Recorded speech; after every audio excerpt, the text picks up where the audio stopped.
Thanks, Renee. Well, good morning, councillors, and good morning to our staff, and good morning to members of the community in the gallery who've joined us today. Good to see you. As is customary, we open our meetings with an acknowledgement to country, and we pay respects to the Darumbal people, the traditional custodians of the land on which we gather, and pay respects to elders past, present and emerging. Councillors, we have Pastor Rob Stanley from the Keppel Anglican Parish here today, and also the Archdeacon of the parish, to deliver our morning prayer. So over to you, Rob. Thank you so much for coming. Thank you. Let's pray.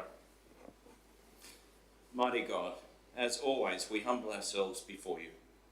Thank you for sending your Son Jesus into the world to die for us and to make peace between us and you. Thank you for your care of our Livingstone Shire. Thank you for its beauty. Thank you for its wonder. And thank you for its wonderful people and community. This morning, as we gather, we pray for your continued blessing upon our Shire.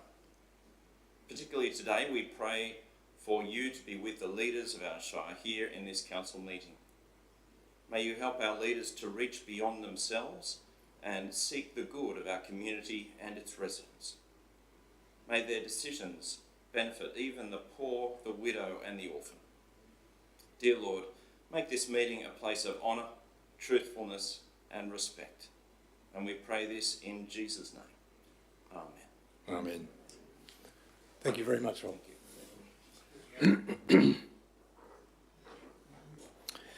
We have a full attendance, councillors. No leave of absences or apologies.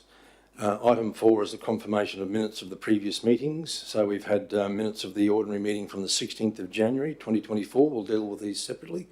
Can I get a mover and seconder, please? Move Councillor Mather, seconded Councillor Swadling. All in favour? Carried unanimously. Minutes of the special meeting held on the 24th of January 2024. Can I get a mover and seconder, please? Move Councillor Swadling, seconded Councillor Bellow. All in favour? Carried unanimously. Minutes of the special meeting. Yep, the 24th of January, the second one. Can I get a mover and a seconder? Move Councillor Swadling, seconded Councillor Eastwood. Thank you. All in favour? Carried unanimously. And minutes of the special meeting held on the 6th of February 2024. Can I get a mover and seconder? Move Councillor Eastwood, seconded Councillor Mather. Thank you. All in favour? Carried unanimously.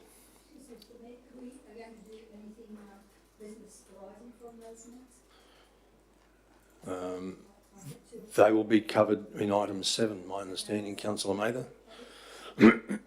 Pardon me. Are there any declarations of interest in item 5, councillors? Councillor Friend. Thank you, Mr Mayor. Through you to Mr CEO, I have no declarations for this particular agenda, but I just want to double check. Mr CEO, do all of the proposed resolutions that we're about to make within this agenda comply with the decisions made in caretaker mode?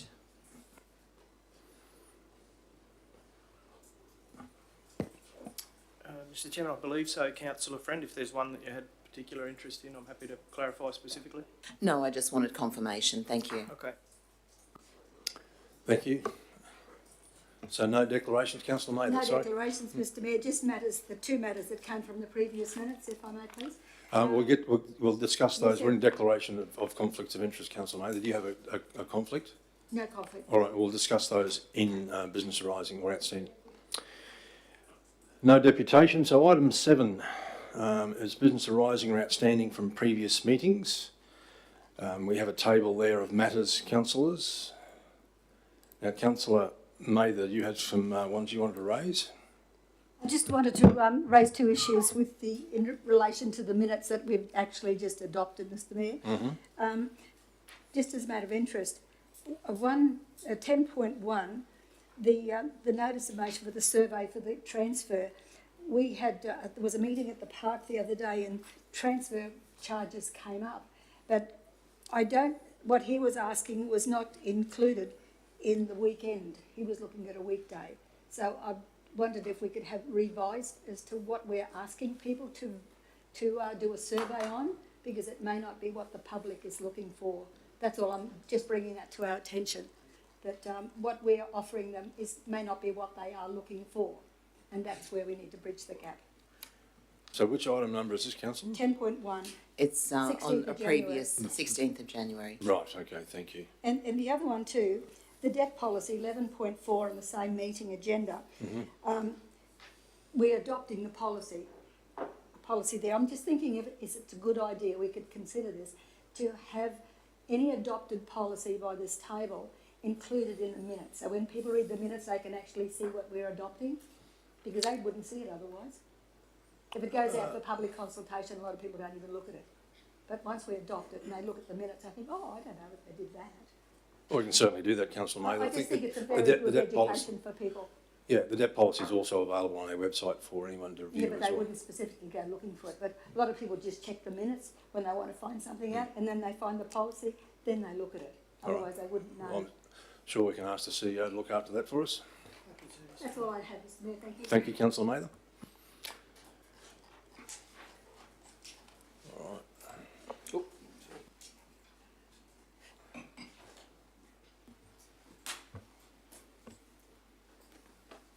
Okay, so councillors, looking at the business outstanding table, we'll deal with it by exception. Are there any particular matters? So councillor Mather, Thank you, Mr Mayor.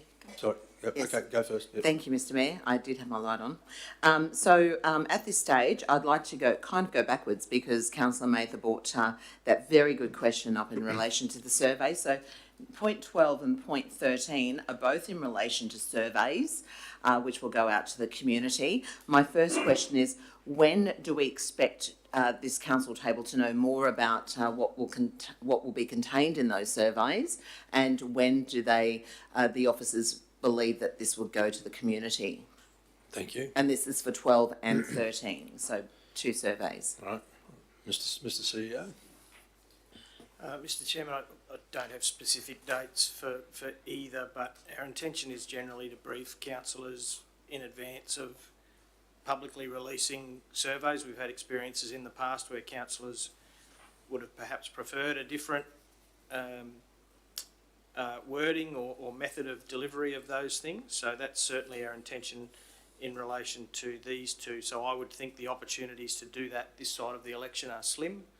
So they're both likely to be briefed to councillors on the other side of the election, and then potentially even formally adopted before proceeding. To pick up Councillor Mather's point, that the opportunity would be then to alter or craft the thing in such a way that responds to that feedback. Thank you. Thanks so much. Number 2 and 3 were petitions that we actually resolved to receive. These 2 petitions state, well, in this outstanding, it states that council has numerous times attempted contact for the member of Capricornia and the Minister for Transport, and there is no response being made by either. When you say numerous times, do we know how many numerous times we did try to attempt them before we take them off business outstanding? Again, Mr Mayor, I don't know specifically how many attempts we've made. The resolutions were passed in June last year, so I would think it's half a dozen or more, both with the federal department and the federal members' office locally. The substantive issue in relation to both petitions is... Oh, sorry, Mr Mayor. Sorry. Councillors, just a time reminder, can we just check that all mobile phones are on silent, please? Oh, so good, Mr Mayor. Thank you. Sorry, Mr CEO. The substantive matter is in relation to potential effects, health and otherwise, from the installation of telecommunications infrastructure. As we said, the petition formulated by local residents makes some assertions and points to different references to support that particular petition. The petition was to simply be received. Yep. Councillors at the time asked to be briefed by experts on that. The only independent experts we can come up with are government officials, but they're not really all that keen to come and brief on that. I think that's a reflection of perhaps the views they hold on the subject matter of the petition. Yes. And my last question, and just a note that on the business outstanding there was no number 10, so it was just a bit of a admin error there. I don't suppose we're missing number 10. But on number 9, it says McDonnell's Law briefed available councillors on the 25th of January. Written confirmation responding to councillor questions is expected shortly, and I believe we have received those. But I just want to have a couple of questions about that. Mr. CEO, how much did this consultation with McDonnell's lawyers cost council? Approximately, if you may know. I don't know offhand, Mr. Mayor. I'm happy to provide councillors with that information. Sure, and while we're at it, there was a second contact for an independent legal advice prior to this, and if you could find out what the cost of that first contact would be also, that cost the council, the ratepayers. And just my last question, I suppose, would be because Councillor Bello had asked for this advice both times. Councillor Bello, are you satisfied with the contact and the content of the briefing by the two separate law firms? Mr. Mayor, I think that's questions out of order. Well,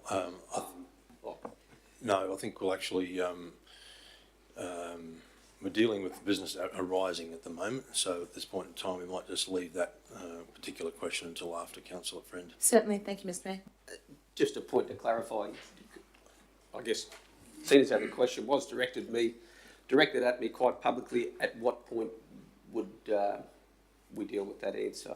Afterwards, that's all. Well, we can deal with that as a matter of urgent business later on, Councillor. Okay, urgent business. For those in the gallery, if you'd like to hang around to urgent business, you'll have to wait till then to get the answer. So thank you. And my turn, Mr. Mayor, if anybody else wants to go first. The floor is yours, Councillor Mather. Thank you. I'm going back to the previous speaker. Number 2 and 3, the telecommunications. It's disappointing. I think in number 2, the last comment was this action will now be completed. I don't believe it is complete, Mr. Mayor, because I think these people have real valid concerns, and I'm exploring a possibility that all is not in order with the application. And I would like a little bit more time to find out what is behind the scenes. And if that could be remaining on the outstanding business, I think that would give me the time I need to see what's happening. But to dismiss it like that after the people have gone to all that trouble to get signatures for a very valid reason, and that's fallout, I think they deserve a little bit more than that. And I'd like to see us pursue that communication with Michelle Landry, because she does need to recognise it. They are her constituents as they are ours. And if that could remain on there and pursue that further, Mr. Mayor. I concur, Councillor Mather. Thank you very much. So we'll just leave that as an item, Mr. CEO, on the list. Thank you to follow up. Thanks, Mr. Mayor. We'll work with Councillor Mather on making those representations. Thank you. Thank you. And number 9, the independent legal advice. The question was asked about the cost. I would just say this, not requiring an answer. Rather than ask the cost of something, anything, I think we need to look at the value of what we're doing and the reasons why we're doing it. And once we identify what is in the member's mind or the table's mind, we can see the value of the worth of that question, because we don't know what the answer's going to be, what the report's going to be, but yet we're asking how much does it cost. I think we've got it around the wrong way, Mr. Mayor, that's all. Well, I think... I don't have a problem getting the cost, but I'm saying let's get it in order. Well, Councillor Mather, Councillor Friend is entitled to ask for that. Absolutely. I appreciate the question, but I think we need to make sure what the value of the question was and the report that's still to come.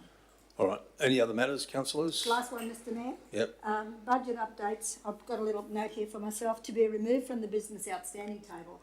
Merlin is a product that I think we just need to monitor a little closely with our budget. That's all I'm saying. Even though we're taking it off the business outstanding, we really need to keep an eye on the costs associated, because it's not over yet. All right, thank you. Councillors, any other matters? Councillor Bello. Yeah, thank you, Mr. Chair. To members of the gallery and those listening as well. I've got several questions there. The first one is to do with item number 9, McDonnell's Law. We sought advice on the 25th of January. Previous advice from another lawyer, I think, that we'd also sought advice from, was approximately $3,000 worth. Money very well spent. My concern is really how long will it take for that advice to be provided back to councillors in a formal way so that it can be held in safe custody as per the Records Act, which we're required to do. That advice has now been quite a lengthy period of time for something that was fairly straightforward in the end, which was encouraging to hear. So I guess first question is, when are we anticipating to get that advice in writing? Mr Mayor, if councillors haven't already got it, I thought it was on your agenda this afternoon, to be honest. Okay, right, so it's all provided in there? I thought so. Okay, great. That's excellent. Bearing in mind that I think we spent $25,000 on a independent investigator to do with the Flinders Park thing, so sometimes we've got to spend money, as long as we do it for the best reasons. Well, I think it is responsible to do that. Second question goes down to number 14, to do with a topical subject at the moment, water. In the last table there, we talk about officers from the water team are reviewing the water rebate procedure, and we'll discuss this with council at a future briefing session. The financial analysis of the water pricing is where I'm mostly concerned, because despite now asking for probably over a month to find out how much does the actual water cost to the council to deliver per kilolitre, as of yet I'm not aware of that actual cost to be able to convey to ratepayers.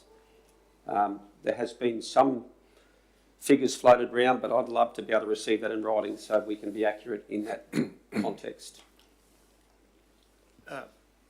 Yes, Mr Mayor, we're as always happy to provide councillors with, and we've provided considerable amounts of information on this topic in writing. If there's something specific that we've missed, we're happy to fill that gap. The resolution relates to matters that aren't that particular piece of information, but we'll be sure to get that to councillors at the earliest opportunity. It doesn't relate to the financial analysis of water pricing.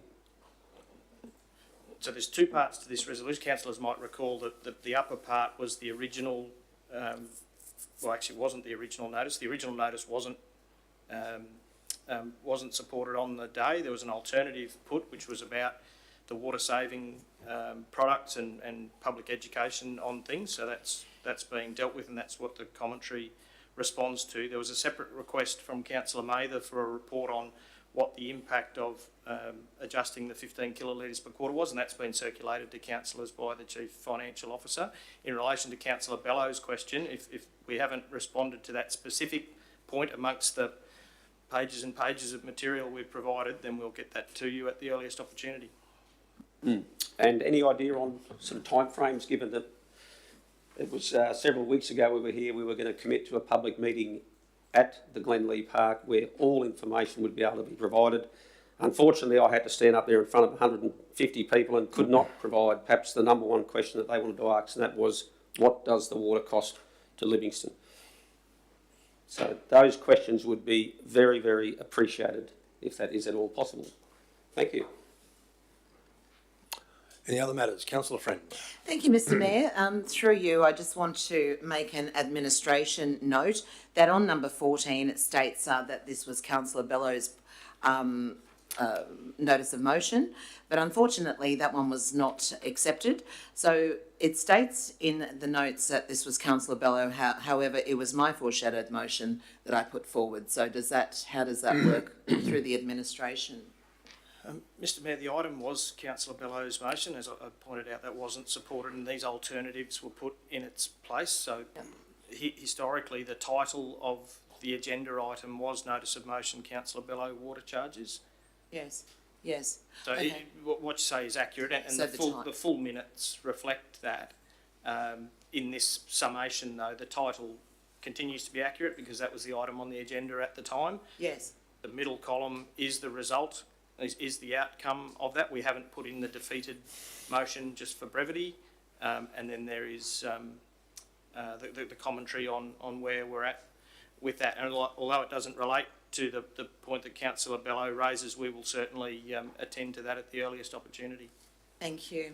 And just one more thing, I believe that Mr CEO, you did send to all councillors information and an email a little while ago in relation to the bulk water and the costings that we pay to Rockhampton Regional Council for this water. So I'm just searching for it now. I can't find it as I'm talking.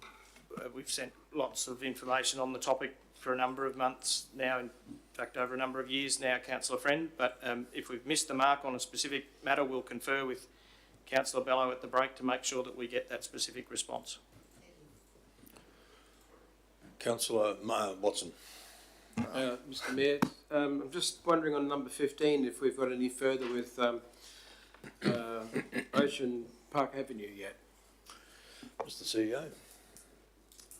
Mr Mayor, unless things have changed, I think the new temporary treatments that will be installed later this week, which will allow for removal of the closure, and then we'll move to design of the potential permanent solutions, which will then be consulted with folks in the coming months.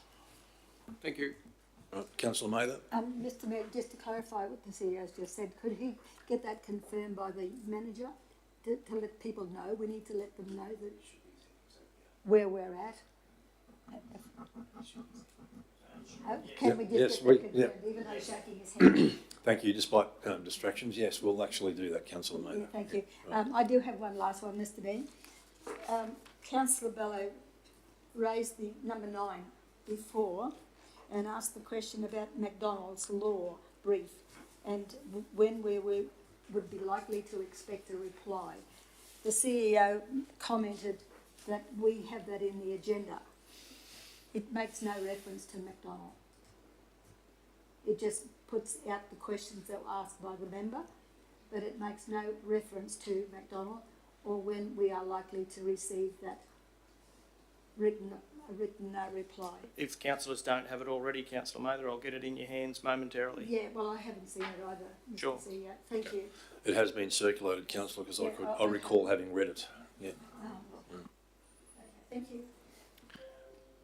All right. Councillor Eastwood. Yes, Mr Mayor. Yeah, in relation to item 15, the Ocean Park Avenue Road Safety Road closure, I had a lot of questions about whether the barrier is going to remain until the actual traffic calming devices are put in. Is that so? That's my understanding, Councillor. Yeah, Mr Mayor, we can circulate to councillors the letter we provided to all residents that outlines that, and so the temporary treatments being installed later in the week will signal the removal of the temporary closure while the design of a more permanent solution is undertaken. Thanks, Mr CEO. Right. Any other questions, councillors? All right, can I get a mover and a seconder to accept? So moved Councillor Mather, seconded Councillor Friend. All in favour? Carried unanimously. Thank you, councillors. Pardon me. There's no presentation of petitions, no councillor or delegate reports. So we'll go to item 10, which is the questions, statements, motions on notice from councillors. So 10.1 is a notice of motion from Councillor Mather in relation to investigating accommodation at Marlborough. Okay, Councillor Mather, do you want to speak to your notice of motion, please? Yes, thank you, Mr Mayor. I think Councillor Swadling also had the same idea that we'd come up with, that there is an accommodation unit there. I think it's 5 units that were used by our gang, the Marlborough gang and others. But because the gang is no longer there, temporarily I hope, the accommodation unit remains vacant. And the thought was to have put it to use, and if it means urgent accommodation, if it means temporary accommodation for our gang, so be it. But what I don't like the thought of is having to place the administration of this in the hands of the Queensland Police, because there's only one officer there and he's got to cover a very large area and he's got to do the emergencies as well, and that's what happened to the previous officer. He burned out. And by allowing one officer to maintain that post, he does it well, very well. The public has received him. But I would be loath to place another burden on him until we get a second officer. And I think it would be unfair to do that. It was put to me, Mr Mayor, and I'm probably launching into a bit of a debate here, that the community could have a committee that could do that nicely. And I know it would be handling sensitive information at that time, but I think this needs a little bit more discussion. But the principle of the idea is there, and I think it's a good one. And I would rather see accommodation that's vacant be used for some purpose that could satisfy several needs. Well, in your notice of motion recommendation, Councillor, you've got further council contact both the officers in charge of the police and ambulance services to gauge their comments and support. So, yes. And we have done that. Yes, I know. Can But we get a if you're reply? suggesting that that will overly burden the police officer there, I don't have know. you spoken to the ambulance officer? Yeah, I've spoken to the ambulance officer. Right. I have, yes. And Mr Mayor, if I can say something? Of course you can. And the officer's commentary basically says that. Yeah. We've spoken to him, so it's... No, but in terms of taking responsibility for, if you're suggesting for booking the rooms, are you? Yes, yes. And overseeing who comes and who goes and whether they've left it in a clean state or something like that. Who cleans up the linen and so forth like that, if it's an overnight thing. Someone has to take responsibility. And that Right. shouldn't be left to the police officer because his wife's in Brisbane. Okay, thank you. All right. Can we get a reply from the officer who actually communicated with those two, the ambulance and the police? Because it says nothing about what their concerns were. Mr Mayor, the motion before you is to get a report. Yep. As Councillor Mather and other councillors are aware, yes, our staff have been talking to the officer in charge and others over an extended period now. They didn't come today to respond to questions because the motion was to provide a report, which they'll provide Yes. if this is passed And today. the report says that they've spoken to those two officers, but it doesn't say what came of it. That That's would right. be part of the report. Exactly. Well, where is it? If your It didn't say motion what the officers if your thought. motion is passed today, we'll provide the report. Okay, I'll go with that, Mr Mayor. We prefer to do business differently, but councillors are quite insistent on using the notice of motion mechanism, which means that sometimes things drag out a little bit more than they would otherwise. Well, remembering that we've got a very short rope at the moment and we can't wait around for another couple of months. That's right, we could have Yeah, had this it's solved just- weeks ago. Yeah, because, yeah, okay. All right, I'll go with it, Mr Mayor, thank you. All right. So you're moving this, Councillor Mather? Yes. Can I get a seconder, please? Councillor Swadling, thank you. Councillor Mather, did you want another opportunity to speak to this I before think we'll go to all questions? needs to be said, Mr Mayor, because once we get the reply back from the dialogue between the officers, we can further it from there. We've still got another month, Yep. another meeting, not a month, another meeting. Yep. So we might be able to progress it from there. We'll see how we go. Thank you. Any questions? Councillor Friend, before I Thank go to you, Councillor Swadling. Thank you, Mr Mayor. I have just a couple of questions, which then relates to the officer commentary. So the resolution notes a housing crisis in Marlborough, and I just truly wasn't aware that there was a housing crisis in Marlborough.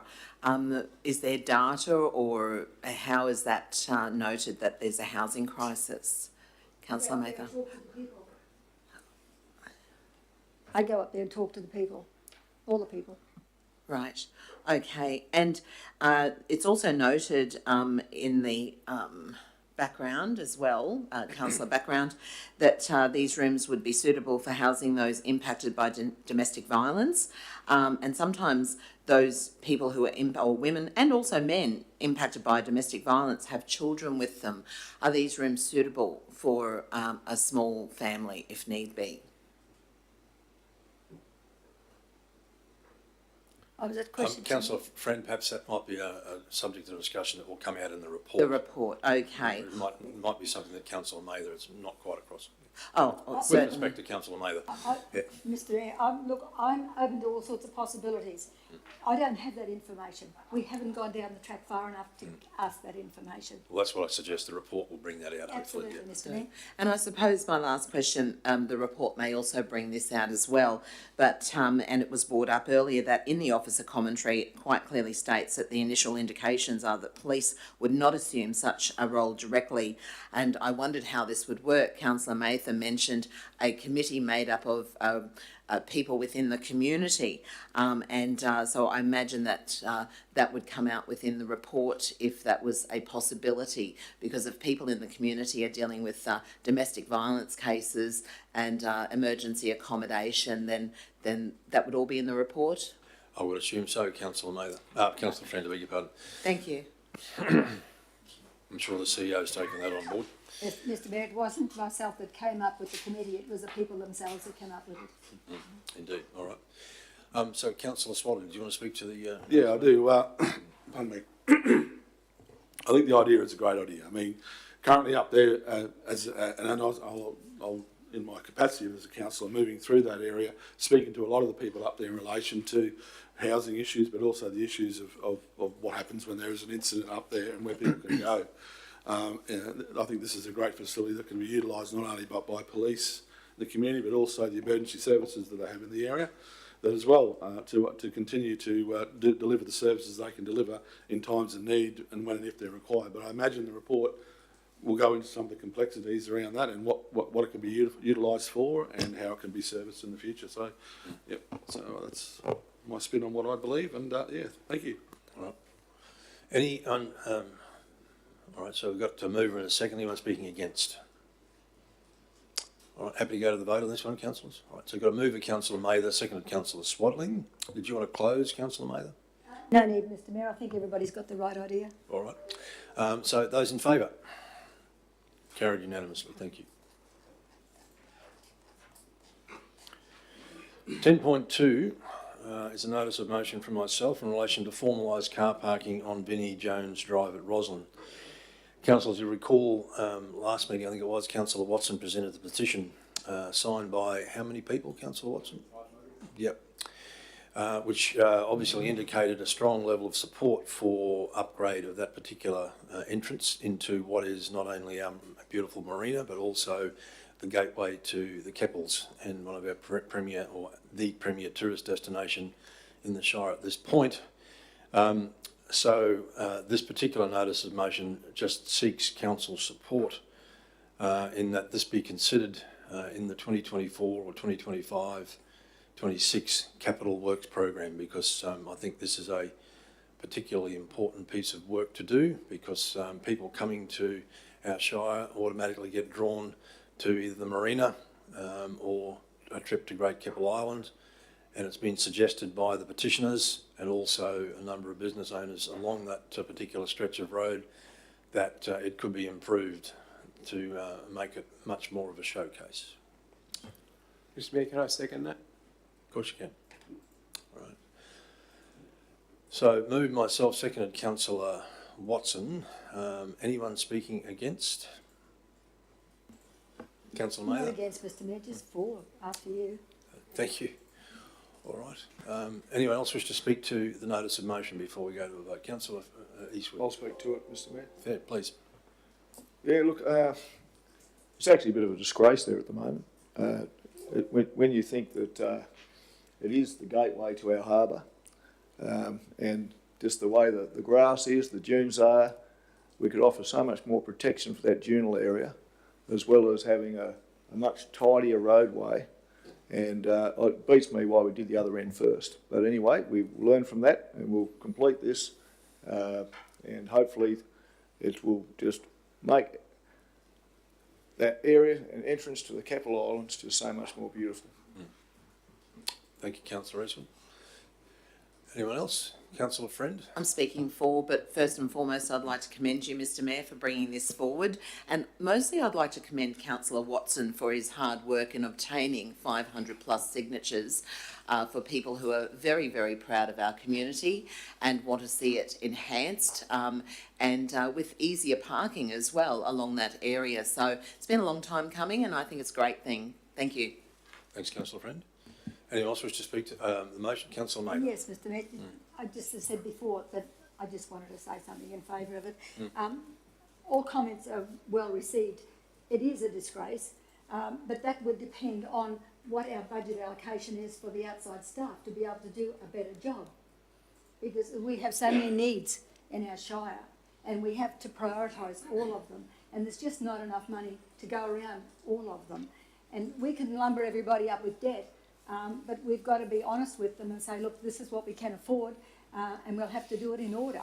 But this is a need that's been waiting for a very long time. It's not gone unnoticed, but there have been a number of quite substantial demands as well during those periods, Mr. Mayor. And like I said, it's time. And congratulations, Councillor Watson. 500 is hard to beat, but it's a good job, well done. Thank you, Mr. Mayor. Thanks, Councillor Mather. Councillor Watson. I'd just like to say I'm glad that we've finally got someone talking about it and there's something that's going to happen, because it's been in the waiting for a long, long time. And I'm glad that it's getting noticed. Thank you. All right, we're happy to wrap up debate, Councillor. Councillor Bello. Just curious, if I could, to the question to the, maybe through the CEO, do we know whether this was on a forward works plan at all? And if so, do we know when it was forecast to actually happen, or is it not actually ever been identified? Because it's... I could possibly answer that. There is forward works, but it's not to the extent that we're talking about. Okay, and do we know what time frame that was flagged? I believe it was 20, 28, 29 or 30, something like that. So, Okay. councillors, at the bottom of page 16, engineering design to construct has been done, and estimated in today's terms is $300,000. The project is listed in the forward works program, but has not been allocated a financial year in the short or medium term. Yep, so it's Okay. out there flapping in the breeze. So it's been identified, and this I guess puts it more in the scope of, for a budget consideration in the next round of the budget, along with other competing projects, which will all be judged on their merit, and that's very important to be mindful of that. Whatever you shuffle in, you may need to shuffle something else out, and obviously that's an important conversation to have with the community of those people in anticipation of their particular project that may have been waiting for a long time in the queue as well. And to pick up on Councillor Mather's points, there's certainly is plenty of need and plenty of demand. It's obviously balancing it with our ability to fund those in a responsible way. So support Councillor Watson's enthusiasm for this particular area. Thank you, Councillor Bello. All right, so we've got a move from myself, seconded Councillor Watson. All in favour? Carried unanimously. Thank you, councillors. So I believe we're now out of noms. One more? Sorry. 10.3, my mistake. Thank you. 10.3 is a notice of motion from Councillor Bello in relation to Keppel Cove anti-social behaviour. Councillor Bello, do you want to speak to your notice? Happy to move that, Mr. Chair. Yep. And in the interest of debate. Yep. All right, so moved Councillor Bello, seconded Councillor Mather. Did you want to speak to the notice of motion, Councillor Bello? Yes, I do. Thank you, Mr. Mayor and councillors. Really, this is just, I guess, asking perhaps a question that the CEO already would answer with yes. We will obviously always pull all the levers that we can to try and improve the amenity for residents who live by, in this case, a very large parcel of land that sadly has been very much neglected since being sold to an overseas owner in China.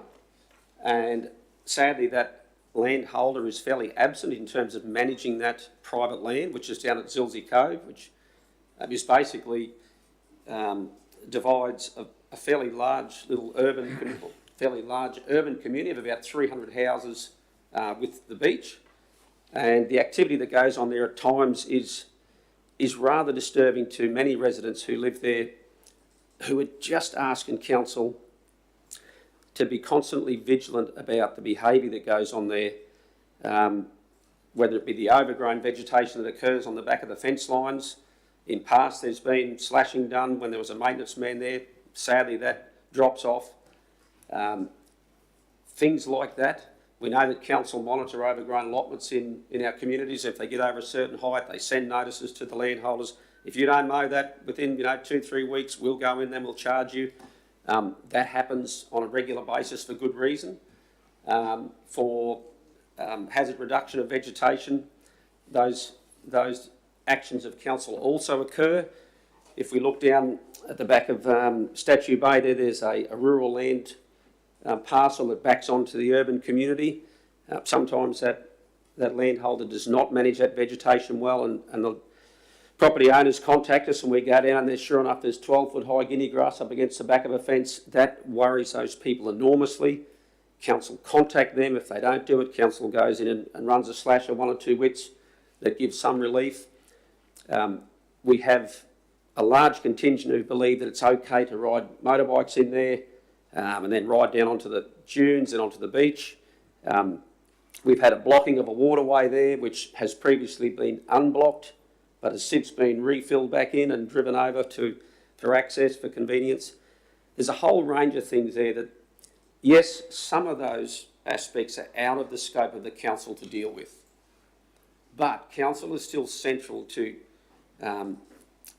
being the closest conduit to the community. And so for this is just asking council to refocus, recalibrate what can be done there. If it's sending letters to an absent landholder to notify vegetation management, if it's working with the police, working with the community to help them understand that that land is actually private and they don't have the right to go in there.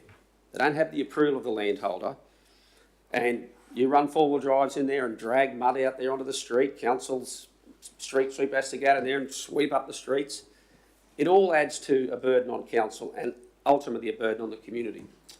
So I hope that we can support this and in turn support the community of Kettle Cove. Thank you. Thanks, Councillor Mello. Councillor Friend, question? Yes, I do, Mr Mayor. Over the years, we know this is a private property. We know that the landowner is absent and neglects this particular area. I also know that our local law rangers have put cameras up there numerous times and they've been destroyed and removed. I know that Queensland Police Service are working very closely with council constantly in this particular area and have actually attended this particular area themselves. So even though you've just talked about the different things that council could do, Councillor Bello, council's also sent to the landowner so many numerous letters and requests that have fallen on deaf ears. Now, council cannot actually have the authority over private land. However, you talk about levers. So in saying all of that and what council has and continues to do constantly in this area to try to stop this unruly behaviour, what other levers can be pulled, Councillor Bello? Are you talking about infrastructure to block off the access? Are you talking about, because letters are already sent, cameras already erected and destroyed numerous times, police already involved, and I just want to know further information from you about maybe further levers. Excellent question. In our endeavours to strive to do the best we possibly can, this is another opportunity. We do have the ability to go onto private land. Council has that authority. Whenever they go and slash an urban allotment that is overgrown, that's going onto private land. The boundary of that property there that adjoins private urban houses, if that vegetation is not being managed, council has the authority to go in there and slash those boundaries. I've seen it happen at the back of Lamore Beach, and I believe that we can do it down there as well. It's just the responsible thing for the council to do, and the community is behind the council and supportive of that, because otherwise you have completely neglected parcels of land that impact on your urban community neighbours, and we know that's not a great outcome. Positively, at the other end here, where we do have a large parcel of land being the Iwasaki land, they work very constructively with council to remedy vegetation concerns, diurnal damage. We saw that positive collaboration there. Unfortunately, we don't get that at the southern end. So that's where council needs to apply a higher level of sort of scrutiny over that, and I'm sure that we can do it. So one more question, Councillor Bello, just so that I have it clear and clarified. You're the chair of the Southern Beach Reference group in relation to driving on the southern beaches. So this is a particular area that you are absolutely adamant that you do not want vehicles to traverse, not only because it's private land, but because it's they're doing damage to the dural areas. just reframe, could you send me the question again, please? Certainly. As you sit at the chair of the Southern Beach Reference Group, and this particular reference group is all about driving on the beaches in the southern area of our coastline, this particular area that you're talking about, on this private land, you are adamant that you do not wish vehicles to access this for the damage of the dural system. Well, I would hope that we would all absolutely not want to see damage to a dural system. I'm not aware that any of us would want to see that, unless there's a show of hands at someone that's okay with that. I'm certainly not okay with that at all. I'd be appalled if we were to convey some sort of difference of opinion on dural driving. This is about private land. Yes. Ultimately, absolutely private land. And the Southern Beaches Reference Group, which is all about beaches away from urbanised communities, has been their focus, and that is certainly their business that they've been dealing with. And I look forward to the recommendations that they do come up with, which will be interesting to see. We know that this beach doesn't have an authorised access, and not only that, it doesn't have any authorised pedestrian access, which is a terrible planning outcome, and that's no reflection on any planners here. This thing was 25 years old, but we don't have any linkages through there for the community legally, and some of the, that's certainly something that the Southern Beaches Reference Group has even identified from a pedestrian perspective. So once you look into these things even further, you start to see areas where, wow, that's a deficiency there. We were looking at the private property and the impacts. Now we can even see, for the betterment of the community, that we need to get some public accesses potentially through that private land. So there's a whole range of possibilities down there. Importantly though, this is about council continuing the good work that they've done already, but sometimes things drop back and the behaviour spikes, vegetation grows.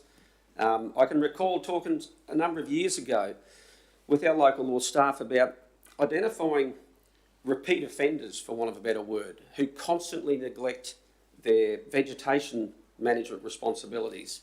And even if need be, we have them on a register so that we know next year when the rains come and the vegetation grows that there's a good chance, based on the last 15 years of experience, they aren't going to mow that land. And it'll take the urban community next door 5 weeks of phone calls, 5 weeks of having to fill out diaries, all this sort of stuff. Then it gets mowed. Wouldn't it be great if as soon as we hit that peak period, the register brings up this action, target these properties here, bang, it gets done.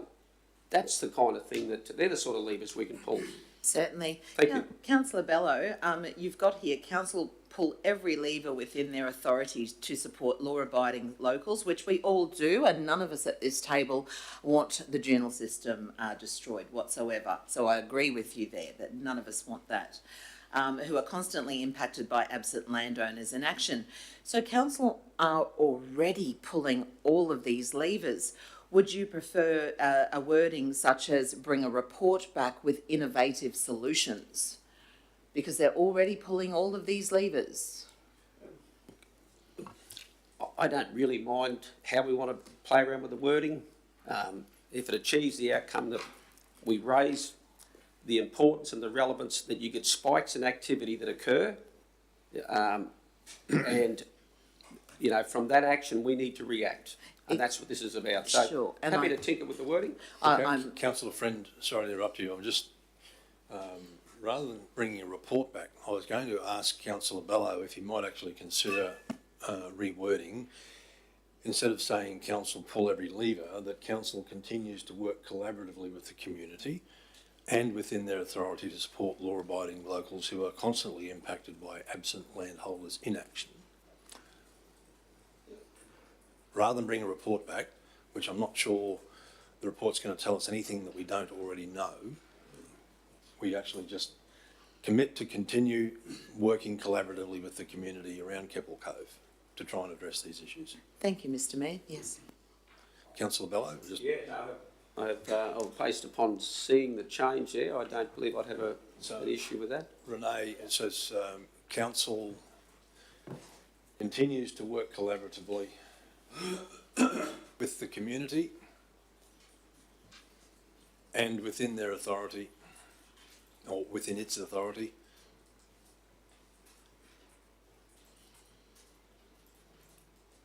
to support law-abiding locals who are constantly impacted by the absent landholders' inactions. Yeah, no, I'd be very comfortable with that wording now, and I think importantly,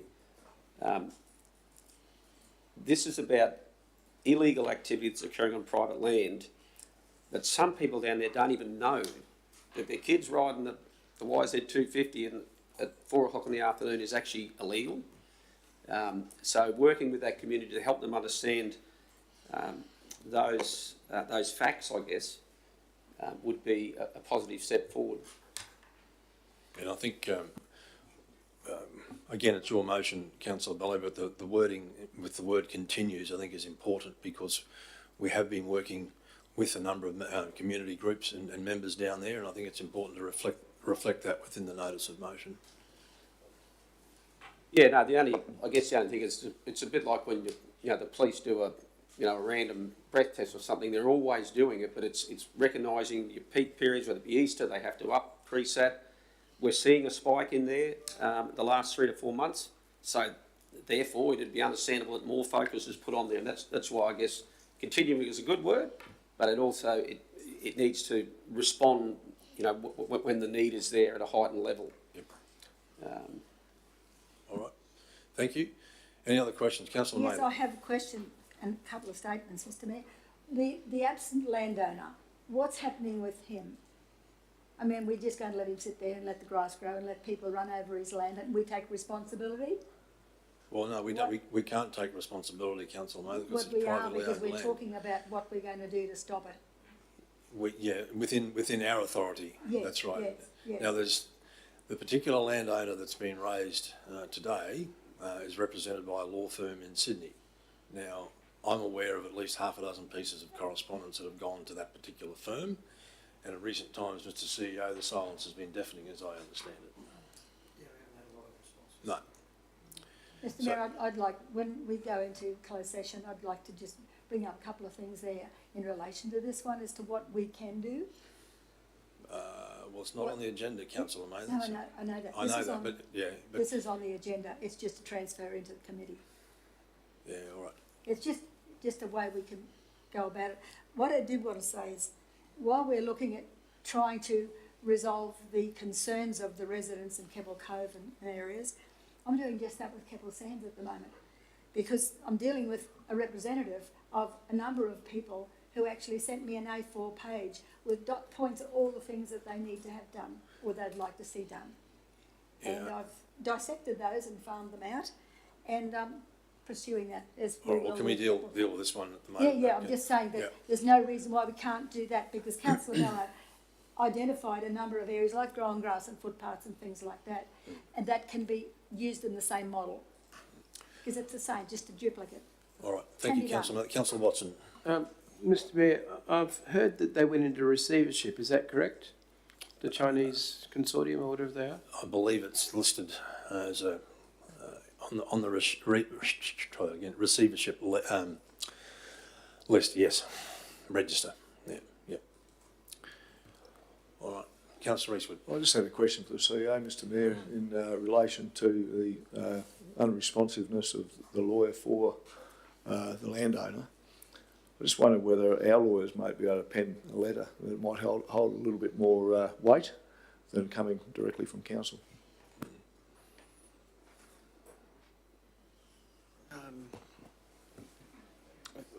Yes, Mr. Mayor, I guess, without knowing the specifics, but yes, we use lawyers at different times to escalate different matters. The motion before you is about exploring a whole range of possibilities, and if the resolution is passed, then that's what we'll do. All right, thank you. All right. Before we go closed debate, I'm assuming there's no more questions or commentary around this. Councillor Bello, do you want to wrap up? Yeah, and perhaps what I wanted to focus on is that this is not about demonising, families that have moved in there and they see this land behind, they think, oh, well, there's nothing happening there. What a great place for the kids to ride the motorbike. Great for kids to be out riding motorbikes, enjoying the outdoors and not on their screens, but understand that there's an impact there that has not been authorised to occur there.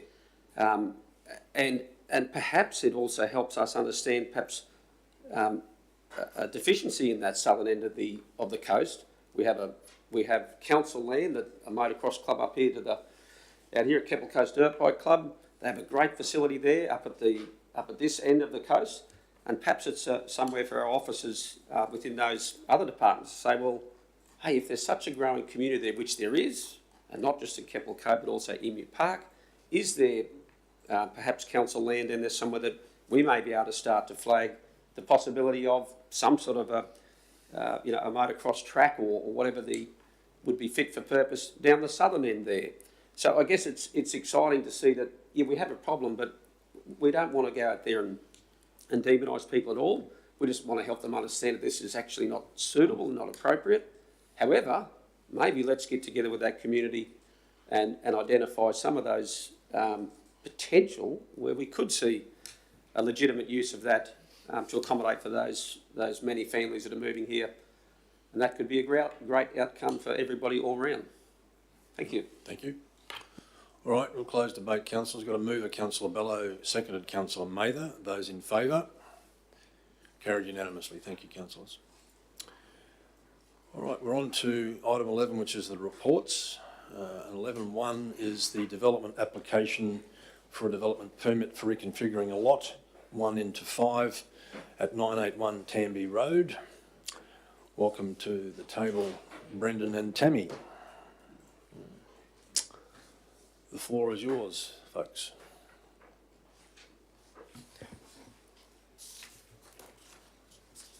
Good morning, Mayor and Councillors.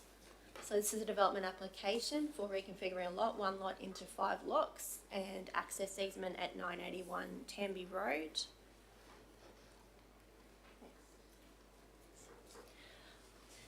So the proposal is the site is located in the rural zone, Tamby Road, adjacent to the Tamby Road Kinka Beach Road intersection, and it's to the north of the Tamby Heights estate. The site is 61.54 hectares in area.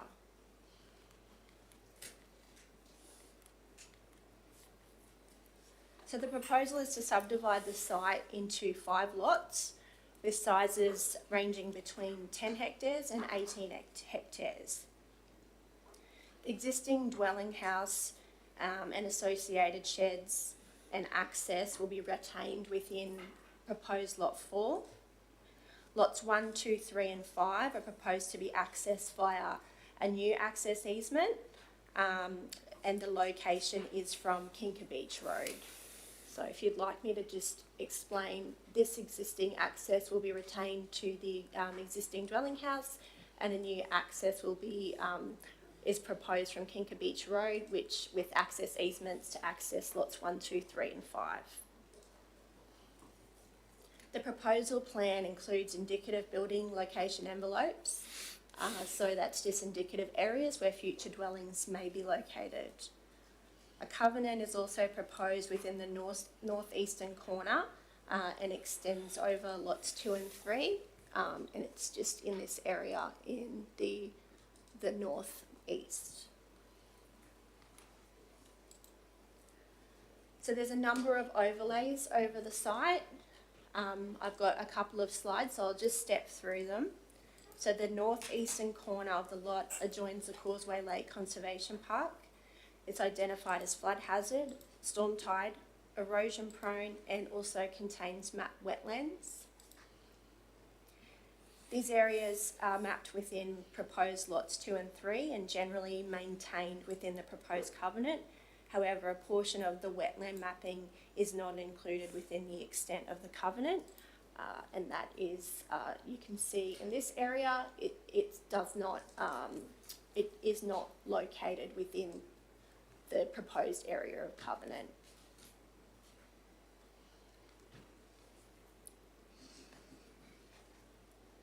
So the site is mapped with remnant vegetation, and there's a local biodiversity corridor which links the adjoining areas of vegetation and habitat within the greater locality. So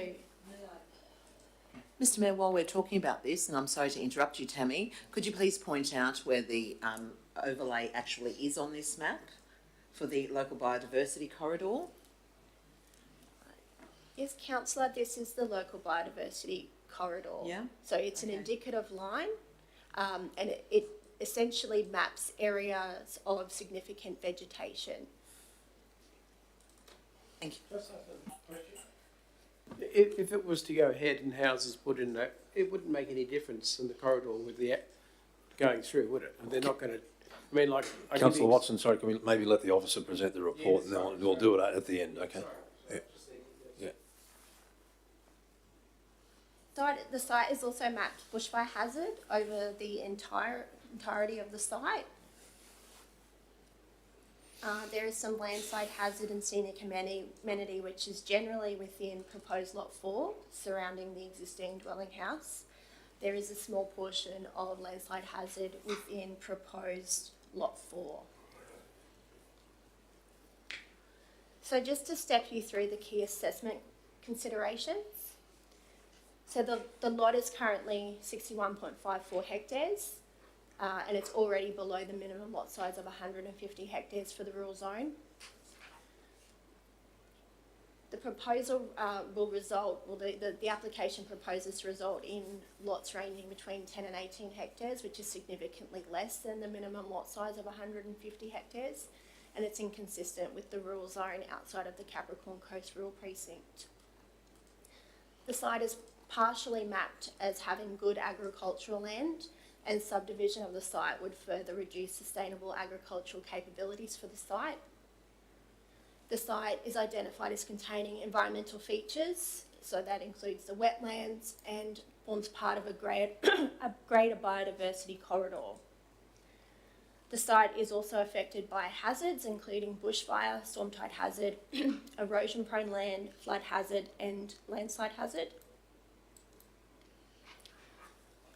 The proposal does not meet the outcomes outlined in the strategic framework for rural places. So rural places containing important features like scenic amenity overlays or biodiversity areas should be protected from development, which could adversely affect the values associated with those overlay features. Rural places should predominantly be retained in larger lots, except for areas that we have identified. So that is the Capricorn Coast Rural Precinct, where you can subdivide to a minimum of 10 hectares. The development of small rural residential lots may also occur in areas where it adjoins townships such as Kawarrell, Mount Chalmers or the Caves, but that's where there's a demonstrated need for additional supply of lots in those areas. And based on the balance assessment undertaken by officers, the officers are not supportive of the application. And I'm happy to take any questions. All right, thank you, Tammy. I've got a couple of questions. On page, I think it's 55 of the report, looking at table 4, erosion-prone areas, it says it doesn't comply. The development results in additional lots and new lot boundaries through areas of erosion-prone land and coastal management district. If approved, the development will result in 4 additional lots and future dwellings within the coastal management district, 2 of which are located within the erosion-prone area. Can the potential for erosion be mitigated through operational works conditions? Through the chair, I wouldn't be encouraging any development within these particular erosion-prone areas because they also coincide with the wetland and the storm tide hazard and the flood areas. Okay, thank you. Next question. Again, the existing natural process and protective functions may be impacted by the development due to necessary clearing for vehicles access to proposed lots and clearing to facilitate building location envelopes. Vegetation clearing may result in exotic species such as lantana, which is already evident along areas of fencing and vehicle track. Again, I mean, can this be mitigated through conditioning? I'll just ask Renee to bring back the proposal plan. Thanks, Renee. So just to answer that question, Mayor, this is the proposed access easement. Yep. And these are the proposed boundary lines.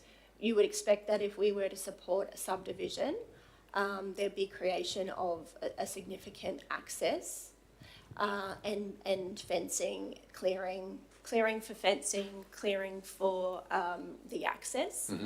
And so that would compromise, I guess, the movement of fauna through the site.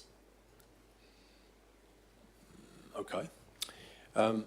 Just ducking back to the wetlands for a second though, I think I read in the report, correct me if I'm wrong, that it will have a covenant placed over it anyway, which would prevent any sort of building.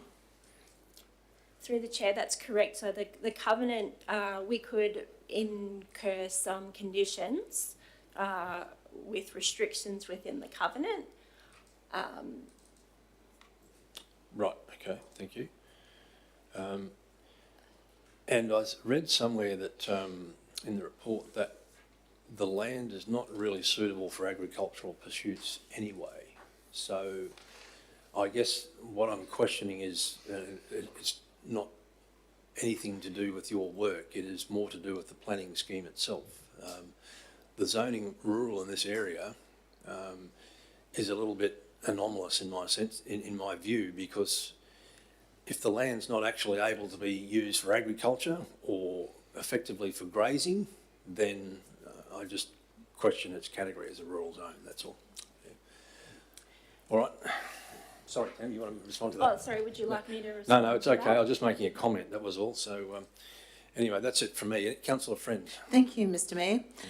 May we please have a look at a couple of different maps? The bushfire hazard zone, which tends to cover a lot of that particular property. Now, we see the yellow in mustard or yellow. What does that indicate as opposed to the red? So the yellow is medium, or low, sorry, medium, and then the red hatching is a potential impact buffer area. Sure. And this land, as we speak, is privately owned, is that correct? That's correct. So that whole site is owned by one owner. Because the officers have not recommended the proposed resolution, there's no obviously conditioning, but these are approximately about almost 25 acres each lot, except for the larger one at 12 hectares. So that's a little bit more. So if it was to be conditioned, would it have to be conditioned for tanks for fire mitigation? If it was, hypothetically. Yeah, through the chair, councillor, that's correct. So any application for a dwelling house would be subject to a material change of use. However, one of the aspects of supporting this would result in an access easement which is about 700 metres long. The planning scheme recommends no more than 200 metres, that a property should be no more than 200 metres from a constructed road frontage, and that is for your evacuation purposes. So a 700 metre long access easement for an additional 4 lots to evacuate in the event of a bushfire was definitely a non-compliance for this application. Sure.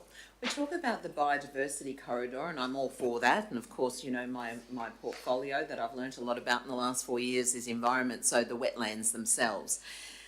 Are there other areas of development within our coastline that actually contains wetlands with that state covenant over them that you may be aware of?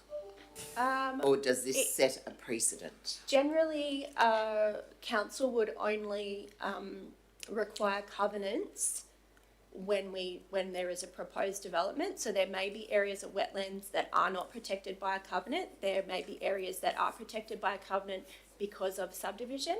However, the absence of a covenant does not mean that it's a free-for-all. The overlay still requires certain applications or requirements, or still inhibits development within those areas. Sure, thank you. One last question, and I think Renee, if she would be so kind, it's not on these maps. I'd like to see this on, excuse me everyone, ARC Portal, to have a look at where this is located in relation to other properties nearby, and I can kind of see some properties there near the boundary of Tamby Road, and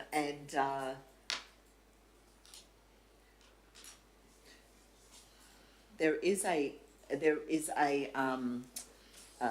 development or an area of I don't know what it's called now, park residential properties along that Tamby Road on the opposite side. That's correct. So Tamby Heights, sorry, yes. Councillor, the Tamby Heights estate is located on the southern side of Kinka Beach Road.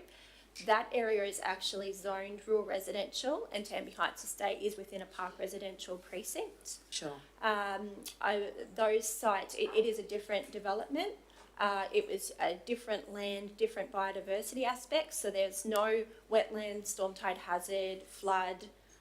There is some area of vegetation or habitat mapping. Sure. However, it didn't have as significant or as hazardous mapping in that area. Excuse me, with leave at the table. What was this area zoned? So that is rural. Okay, and how large are those lots approximately next to them? I'm not sure. They would be at like a park residential or residential size. Okay, and that was classed as rural as well. It is still rural. Okay. Those sites were subdivided under former planning schemes and previous policy.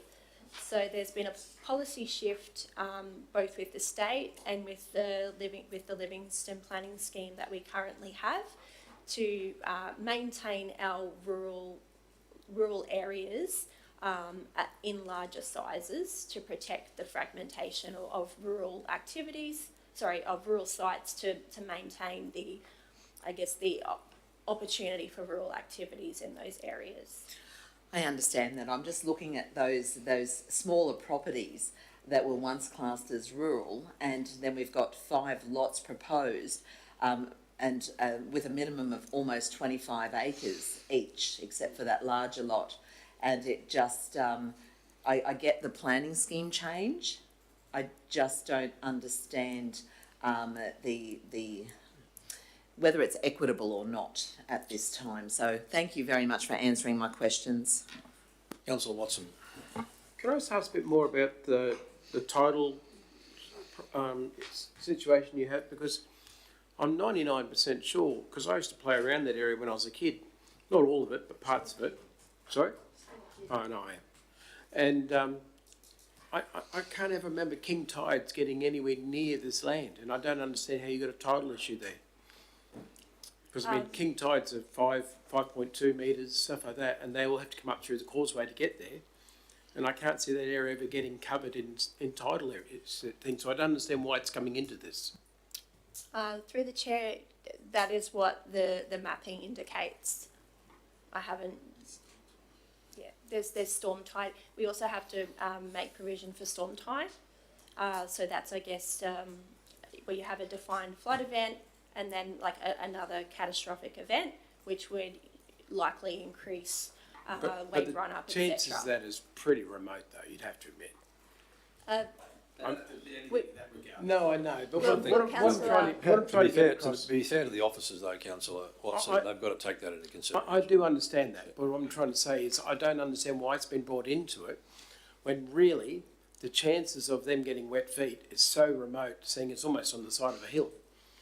You know, I just don't understand how these things are brought into it. And I understand you have boxes you have to tick and all those sort of things, but it just doesn't understand why it gets to that. Councillor, it's not just about getting wet feet, it is about the environmental importance of that area. Brendan, did you want to? There's lots of lights on at the moment, so I'll go to Councillor May the first. Councillor, ladies first. Just if I could answer that one, Mr Mayor, because I've been monitoring this one in relation to the tidal surge. We had a 5.1 just recently, and it's come within, water didn't come within 2 kilometres of the land. All right, thank you. And someone else can say something, I'll come back. All right, Councillor Eastwood. Yeah, just a question to Tammy. Thank you, Mr Mayor. Look, the land itself is agricultural and rural land. Has it been used for those purposes at the moment or in the near past? Through the chair, I'm not sure about the pursuits of the land. The site inspection did indicate there was a small number of cattle run on the property. However, to use that as an argument to subdivide it, if it already has limited agricultural capabilities, by subdividing it, you're further reducing any capability for anybody to have an agricultural pursuit on the site. Thank you. Councillor Watson? So saying that the rural area is being reduced in the way of being used, I mean, I've got friends who've got 25-acre blocks in other parts of the coast where they don't do anything with the land. They just sit there and look at the trees. I mean, do they have to follow a rural thing and have cattle or whatever on these blocks? Or can they just simply be blocks there like looking at the trees? What I'm getting at is just because they can doesn't mean that they will, you know? Yes, through the chair, that is correct that not every rural lot would be used for an agricultural purpose. However, this site is mapped by the state as containing good agricultural land. And while the applicant did provide their own reports to suggest that there was limited capabilities, there were contradicting statements in that report which were difficult for officers to support the subdivision or rely on those reports. The other question is, I can't remember your name, I'm sorry.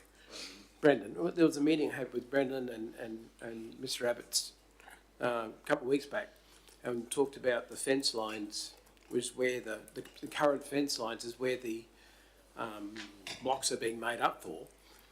They're there now, so what difference will it make to the corridor for the fauna to get through if they're already there now? What difference would it make?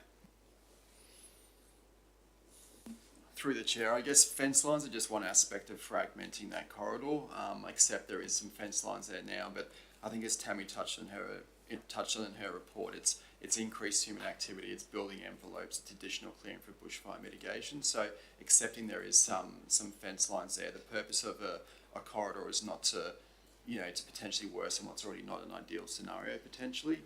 With those corridors, the scheme clearly contemplates maintaining them and improving them. It doesn't say, well, there's a fence there now, it should be used as further justification to allow for development to occur, which could compromise it further.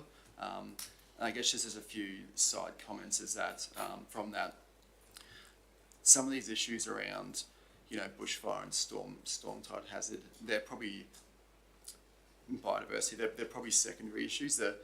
I guess the fundamental principle is that the planning scheme has precincts that allow for these smaller lot sizes. Outside of that, we are trying to maintain these larger lot sizes and not fragment it. From a planning perspective, it's not sustainable to keep fragmenting rural zone land. And if we use justification, for example, that there's smaller lots around it, we're effectively looking back. Planning is about looking forward. We are trying to create a scenario where those larger lots are maintained. It provides an opportunity for people to potentially purchase lots around them to accommodate more viable agricultural pursuits. If you use the scenario that the lot might not be viable for large scale primary production, you're effectively opening the door for subdivision across the board outside those precincts where those smaller lot sizes are contemplated, but this site is not one of them. Can I ask? Sorry. Mr. Mayor, didn't you say before that it was in the report that the land wasn't really fantastic agricultural land? So that was part of the report submitted by the applicant, as I understand it. And through the chair, I think Tammy touched on that point before. The fact that at the current time it might not be used for large-scale agricultural production shouldn't be used to justify further fragmenting it. The planning scheme, which is what we assess these applications against, has clear provisions where there is limited agricultural activity at the moment, or it's not entirely classed as good quality agricultural land. You want to maintain those larger lots. You don't want to fragment them further. Councillor Friend? Thank you. I just want to confirm and clarify what you've already answered, and thank you for your patience in advance. So if this was ever accepted, then then the corridor would be conditioned to remain and to be maintained, and also a certain area of wetlands that do have a covenant over them. Is that correct? You can answer if you like. Through the chair, that is correct. There is aspects of this development you could condition to comply. So, accepting there might be some conditions you could impose to mitigate impacts on biodiversity. But I guess coming back to it, fundamentally, there is a high level conflict with the scheme around lot sizes and fragmenting rural land. These issues about biodiversity, erosion prone land, storm tide hazard, they sit there as well. But the fundamental issue is lot size. What we've indicated in our report, and Tammy's indicated in her report, is that the conflicts with the scheme, we cannot condition these lot sizes to comply. And on that basis, that's why I've recommended it for refusal. So yes, I accept there probably is some conditions you could impose in that regard, but they do not address the primary issue here. You can have regard to relevant matters outside of that, but relevant matters are typically around an overriding planning, economic or community need. In this case, in our view, none of those scenarios exist where we could support it. And through the chair, I'd just like to point out that the southern common boundary of the northernmost lots directly align with the biodiversity corridor. So it would be difficult to maintain, a minimum 50-metre corridor in an area that is identified as creating lot boundaries, additional lot boundaries, and 2 additional building envelopes. But it could be conditioned. It would be difficult to condition with this proposal plan due to the location of the biodiversity corridor aligning with proposed lot boundaries and building location envelopes. Councillor Watson? Just another question. So if you're going to, if it went ahead and you got the condition of the 50 metres, say it doesn't go ahead, are you still going to condition that? Because what's the difference between having the lot size how it is and the lot size when someone's living there? Because it's still going to be used. So through the chair, the mapping, the planning scheme mapping protects that corridor. That's the intention of it. Should the applicant want to do any development within that biodiversity corridor, within any of those areas of mapping, a development application is required. Just another Councillor question. Eastwood, yep. If the applicant came back and decided to split the block just into 2, like 1 and 4 together and 2, 3 and 5, obviously it's still going to be undersized, but it does save, that the bushfire hazard thing really improves, doesn't it? Through the chair, it would improve the bushfire aspect. I'm not sure that it would satisfy the biodiversity aspects of the site. Thank you. Right, thank you. Councillor Mather, your light's on. Thank you, Mr Mayor. I was just waiting for everybody else. What I see is the sad point in this application is the fact that there was no pre-lodgement meeting prior to the application being put forward. That would have given the applicant a wider vision as to what our planners were looking at. And unfortunately, there is no representation at this very moment because the representative for the applicant is overseas for a short spell. Mr Mayor, despite all of the argument here, and I'll come to that, I believe there is merit here for a number of reasons. It probably goes against the grain of everything our planners have been taught.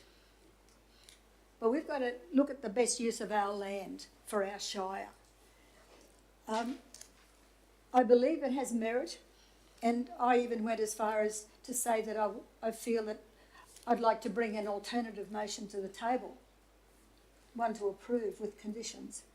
I did meet with the planners and I appreciate their time, and a 51-page report today for a matter that should have been very simple is no mean feat, and I thank the officers for all of the work that they've put in to all of those pages and thought it through. I think by refusing the application is not doing us any favours, because I believe, like I said, I believe there was merit. And I'll just go to a couple of those. The biodiversity corridor, that can be conditioned. That corridor was harmed, and I use that word, when the Kinka Beach Road was put in. That dissected the road at the time. Nobody gave that a thought. State didn't care. We want a road. We don't care if we go through the biodiversity corridor. Anybody who is the owner of that land in the future will protect it if asked to do so. Because I'm sure anybody on the land recognises the need to look after the land. Nobody looks after the land better than the landowner, or should. As for being the minimum, below the minimum lot size, is it not true that in the last couple of years, subdivisions north and south of this site have been approved under previous state legislation? That be right? Through the chair, that is correct, that there has been subdivisions and other development undertaken under former planning schemes. Understand that. And we can all appreciate the state's need to change the law from time to time. But the state's not here. It doesn't see what we see.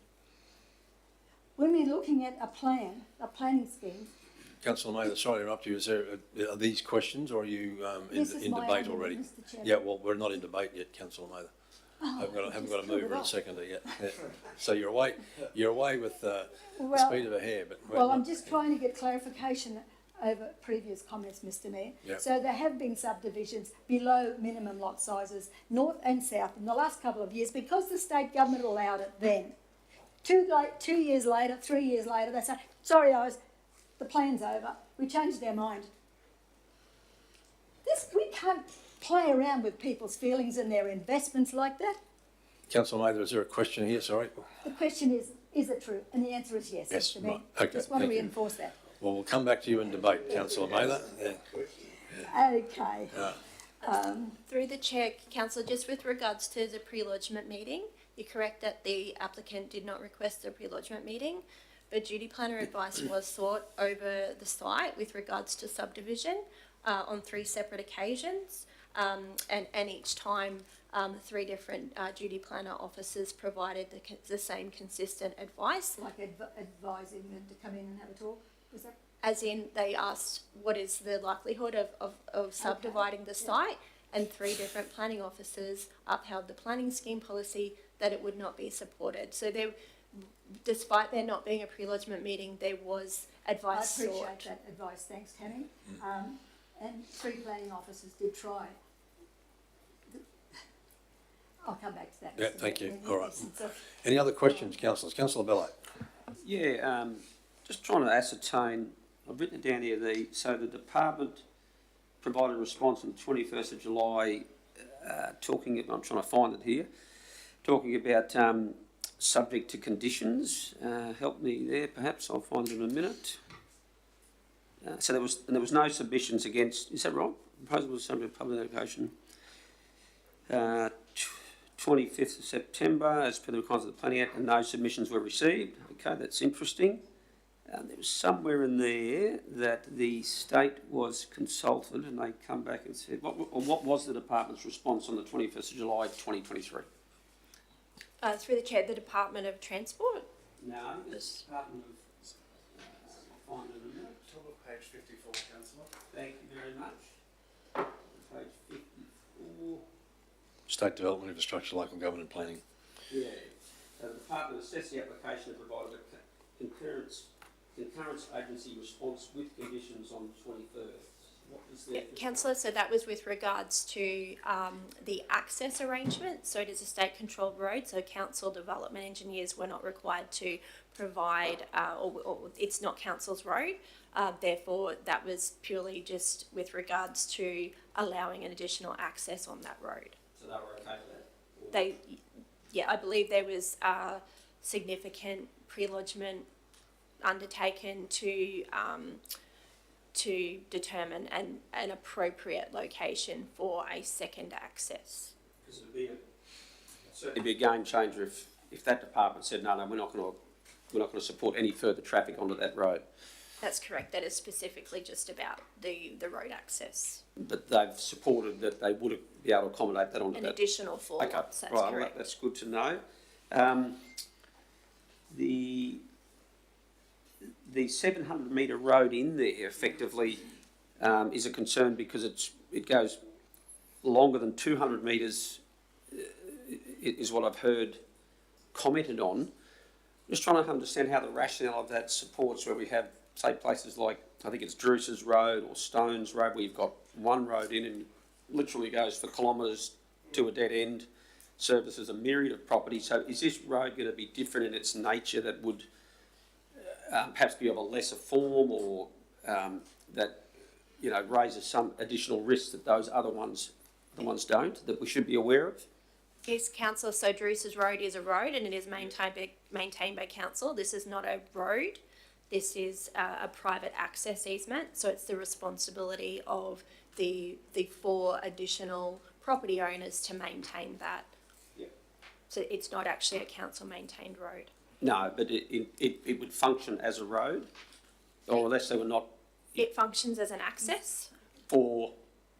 It doesn't function as a road. It functions as a private internal access For, for the proposed lots. and what would they be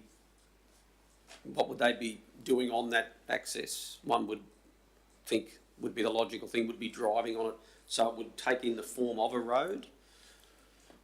Through the chair, I guess, yeah, like, there's no disputing that there's scenarios where there are rural roads where, you know, people access lots from a road where there's a bushfire hazard. The purpose of planning is to avoid scenarios where we then place people in that position. You know, having 4 lots using a single access easement in a bushfire hazard area isn't something that we want to endorse, and I don't think anyone here would argue with the fact that, you know, placing people in those bushfire hazard areas with a single point of access, which has to be maintained by up to 4 property owners, is an ideal outcome. So primarily, do you think the access would be perhaps the biggest thing that councillors should consider as a risk, as opposed to things like 150 hectares and 25 acres, scenic amenity, those types of things from a planning use, but perhaps the access from a fire safety perspective would be the number one thing, if we could categorise those things or not? Through the chair, I would say that that's one aspect. That is one aspect. When we look at the scheme, there's a whole range of things we look at. In terms of risk to people and property, yes, that would be one of the bigger concerns. But again, that is not the only concern. It's not the only reason that we would recommend it for refusal, which is what we have suggested. Through the chair, might I also add, so council, although we could condition requirements within that easement in terms of width, form, council has no obligation or requirement to maintain it. And the access easements, there's actually several different easements. So there would be separate agreements, so that the first part would be in favour of all 4 lots, and then the second part may only be in favour of 3 lots, and then the ending section may be in favour of only 2 lots. So then you have an area where there's separate access easements. The amount of properties that have to upkeep the standard is reduced or it changes. So where there might be a section that all 4 can contribute to, then there may be a section that only 3 contribute to, and then another section where only 2 contribute to. So it's separate access documents. It's not just one access that they all contribute to. There would be likely 3 separate access easements, and the liability and obligation is different for each one. And so there's not the scope to have the developer construct the road to service the lots and then council take the road over? That's not the proposal. No. But is that a possibility, or? It's unlikely that council would support that. Okay. For what reasons? I would say it comes down to traffic count, but I don't actually have an engineer because there was no roadworks required for this. I don't have an engineer with me to take that, but sorry to respond to that, but I can take it on notice. I guess, I don't know, perhaps we're from here, Mr Chair, but I'm aware that council officers and the developer had an inspection on site, I believe. Is that correct? That's correct. Perhaps even just a point of observation, it would be good if it's not prohibited to allow the councillors to come with and inspect the site and have some understanding of the proposed impact that is identified, especially when you start talking scenic amenity. And it would be even good to be able to simulate what would it look like if there was if those 4 or 5 blocks were developed with their fences cleared, the properties on there, a bit like with the Farnborough Road one, where it's so helpful if you can see. It's one thing to talk about scenic amenity, but what does it actually look like to a lay person to be able to assess, well, that level of scenic amenity actually is not something I'm upset by. And that's, to make a decision on scenic amenity is within the realm of each councillor and not in the purview of an expert on scenic amenity.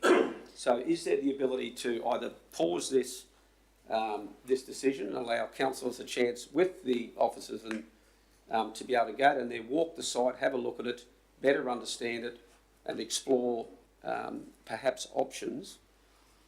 So you want to move a procedural motion to that effect, councillor? I'd probably like some advice on if that is possible. I recognise there's timeframes. I've been here before where we've talked about timeframes, then we find out that timeframes can be agreed upon, providing both parties do, or parties do. So looking for advice, but the opportunity to defer a decision until that is able to be explored in a more meaningful way on site. Through the chair, if I can just make a comment. I guess, like, rarely, my understanding is rarely the council officers bring a recommendation for refusal to the table. When that recommendation is brought, it's because we have significant and fundamental concerns that there are high-level conflicts with the planning scheme and there's no grounds to override those. And as I've touched on before, scenic amenity is one aspect of it. It may be the case that you do a site visit and you're satisfied that the scenic amenity impacts may not be so significant, but it does not. Say that was a scenario that eventuated, Tammy and I would still not be in a position where we would be recommending this application for approval, and we would still believe that from a planning perspective, based on our experience, they are not planning grounds to support it. So yes, that may be an option, but is that going to end up in a scenario where we would change our recommendation? The answer is no. No, fully appreciate that, but perhaps the biggest impediment may be the fragmentation of the land down to 25 acres, and therefore to be able to see what visually the 25 acres would look like with development on it, based on a whole heap of restrictions that we applied to ensure the biodiversity is here to, minimal clearage, whatever the case may be, that can be customised to each of those blocks. It'd be good to understand that beyond just the boardroom here, where you really don't get perspective. I attended at Bungendara, a previous rural subdivision that was recommended for refusal. It dragged on a fair way and got some of us into a bit of hot water, which I'm still going through a QCAT objection for nearly 5 years, and that'll hopefully be resolved soon, but it was nothing better than going on site and actually having a look. It was very beneficial. So if there's a capacity to do that, because you can't get perspective ultimately on these things until you see them in many cases. But the fragmenting of the land down to 25 acres, from a rural perspective, I'm okay to say that doesn't concern me so much. I understand that's a planning principle, but that's not as a big a concern to me in that element there. So that's what I'll probably be asking for advice whether we can.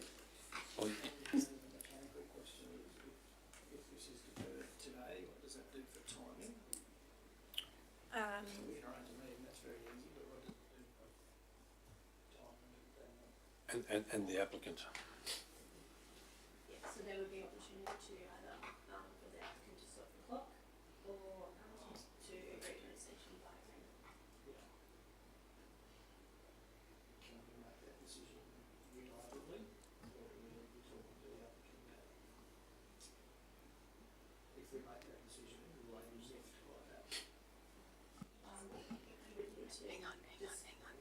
I'm going to put an alternative motion.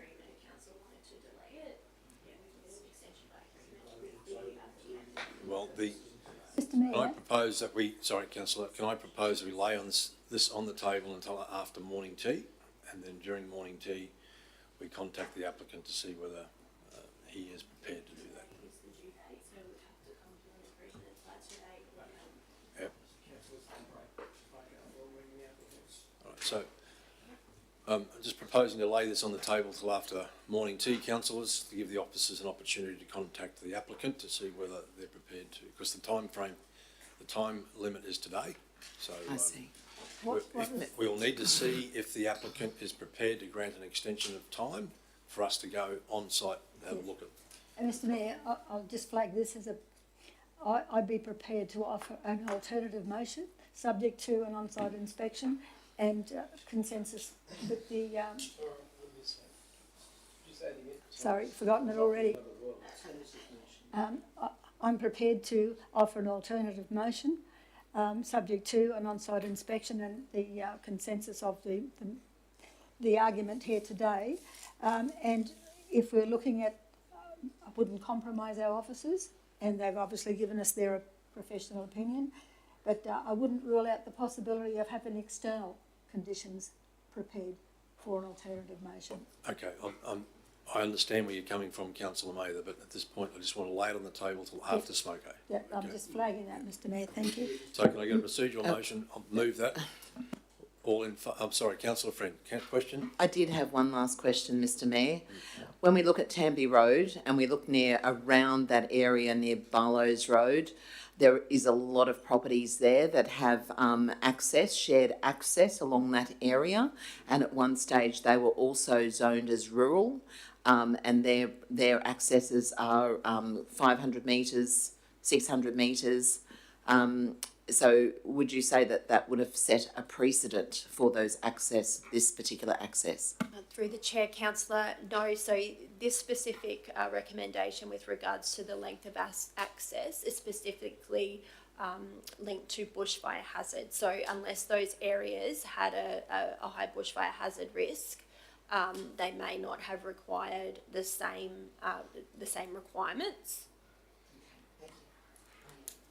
So procedural motion, you done, councillor Friend? Yes. Okay, thank you. Procedural motion to lay this on the table till after morning tea. All in favour? Thank you, carried unanimously. And the procedural motion to break for morning tea. All in favour?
Right, ready for that.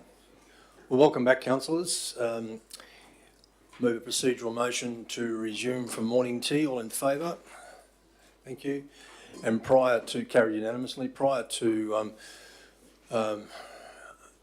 undertaking morning tea, we had a procedural motion to lay the report on the table that we were considering, so we need to lift it. Thank you, Councillor Mather. All in favour? Carried unanimously.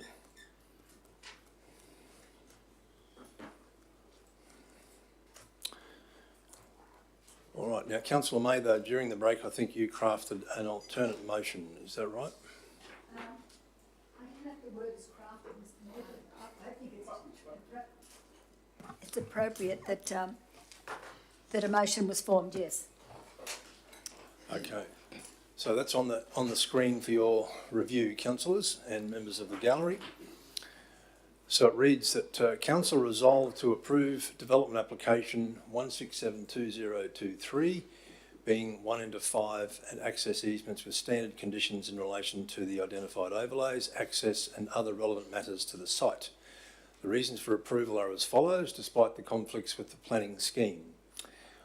1, that the lot sizes are similar or consistent with others in the area. 2, Department of Transport and Main Roads have provided consent for access to the state-controlled road for the additional lots. That any future buildings will be subject to an MCU for the bushfire hazard and other overlays and can be appropriately conditioned. 4, that this will provide additional land for housing stock and public demand. And 5, that any meaningful income from rural production from this site is currently unlikely and unlikely in the future.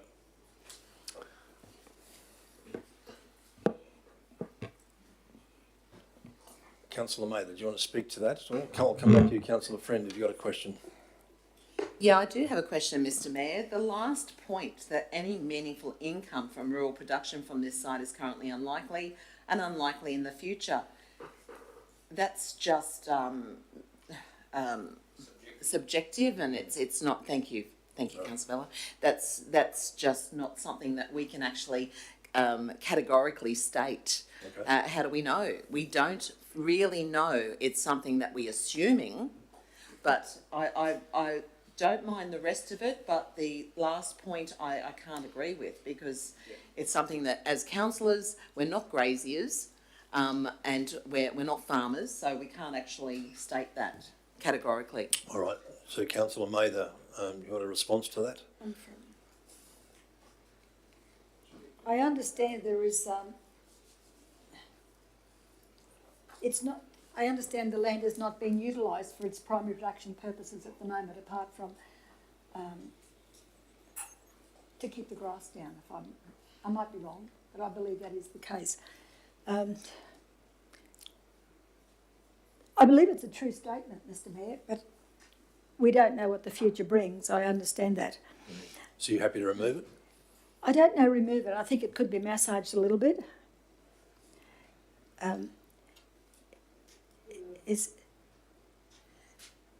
I think given, yeah. Through the chair, can we just, I just don't think we need it, because it's all going to be a market garden in the future, or using permaculture or something like that. We're looking at primary production. We're looking at a meaningful, bona fide income from a primary production. And that could be Goats fruit or and pigs. vegetables, things like that. Or remove it, Mr Mayor, if that's the worry of the members. All right, okay.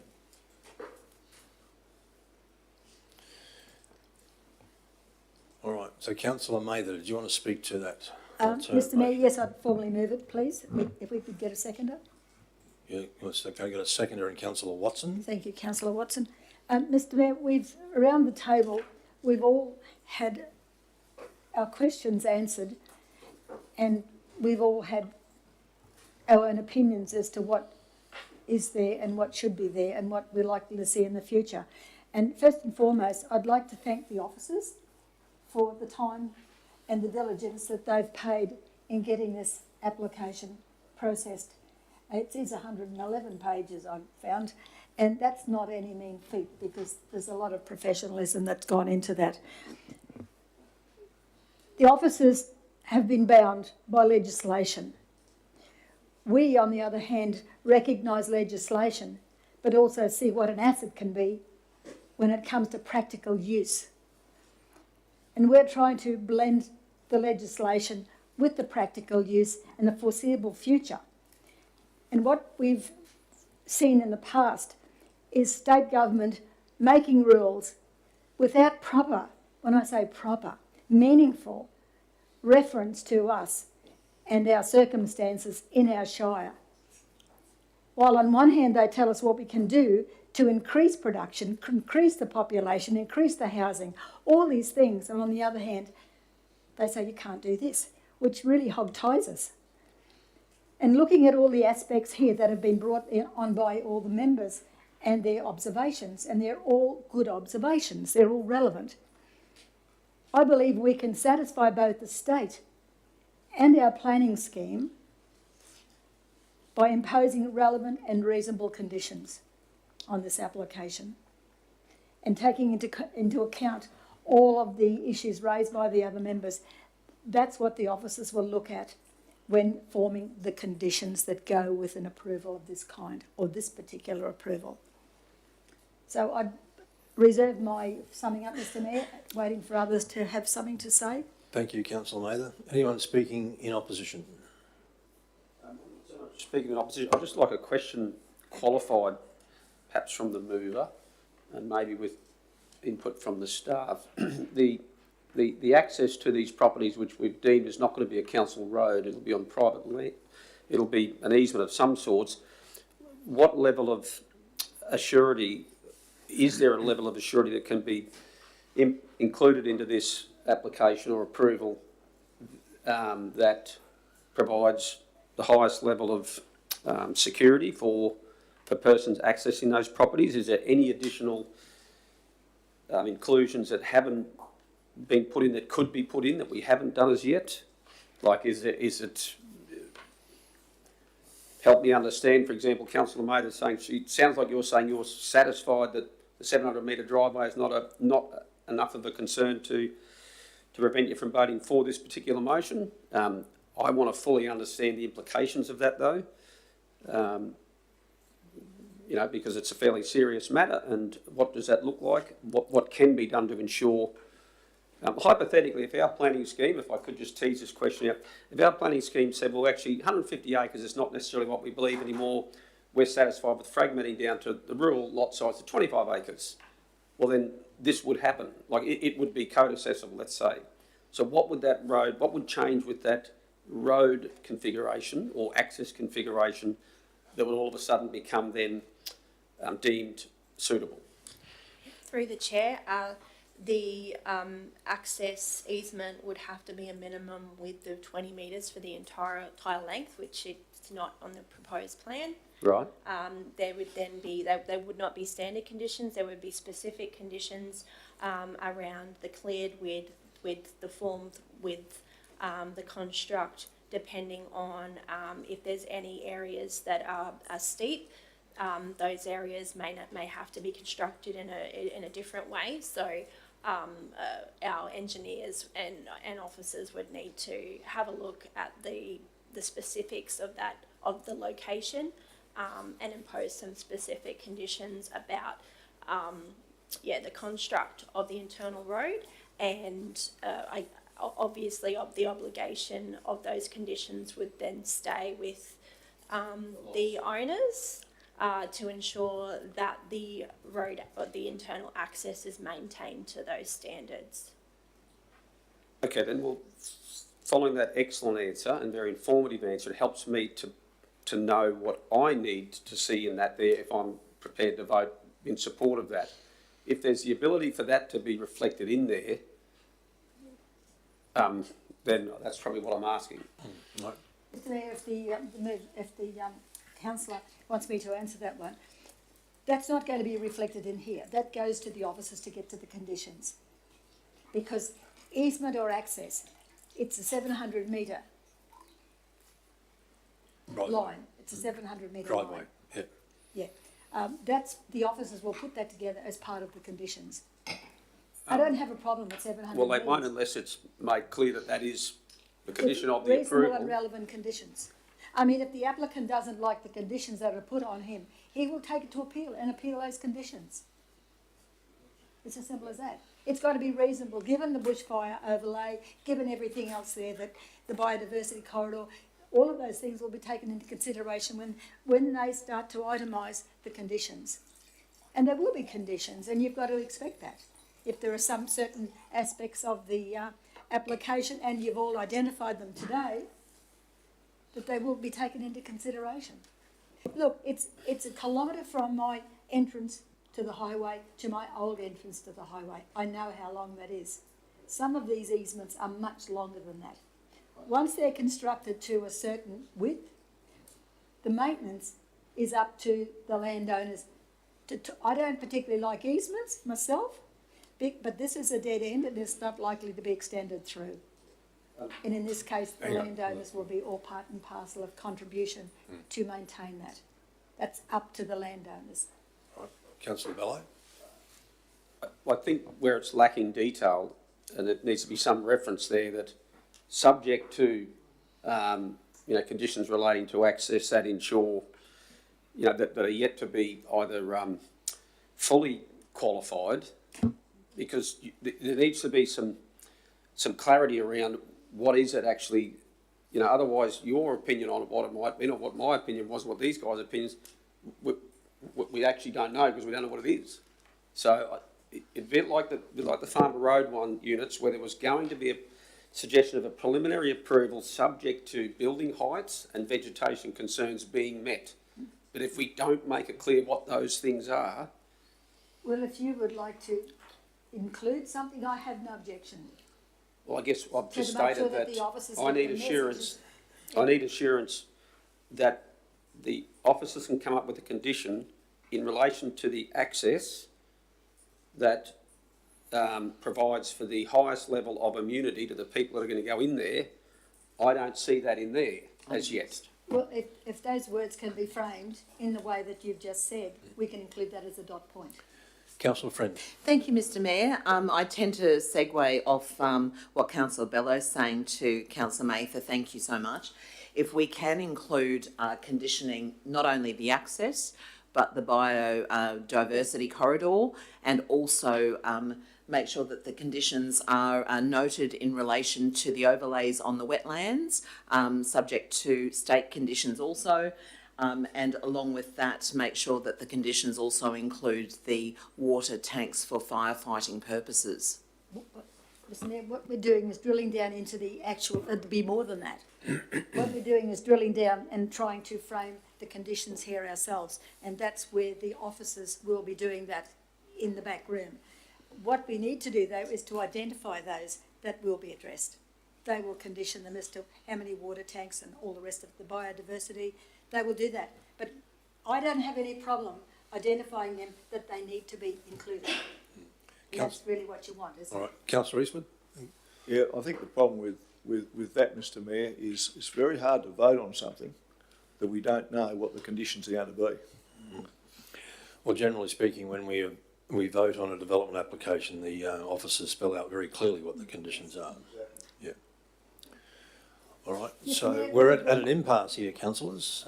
Would it be an impost to let this lie on the table again till after lunch so we can include those matters in the approval?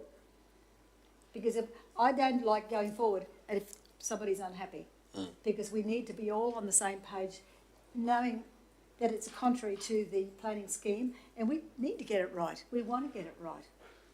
Well, I'm getting the view, council, that you might not get support for this in its current format. Mr Mayor, we want to make sure, because if there's a desire to see this application approved, I want to be sure that it's, shall I use the word airtight, that we've covered all of the concerns of the members. If they still don't want to vote, that's fine.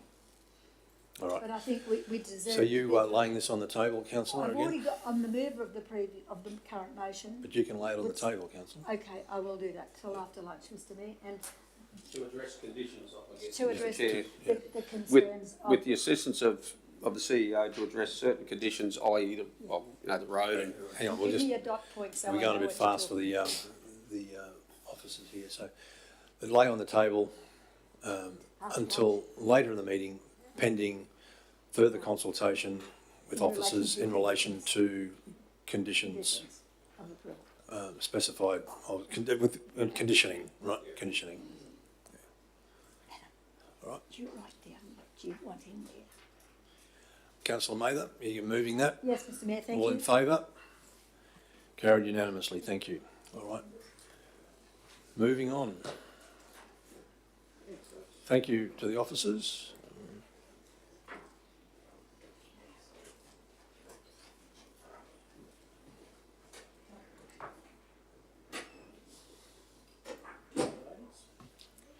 Good morning, Mayor and Councillors. I'm presenting report 11.2, the Emu Park Art Gallery Incorporated tenure renewal.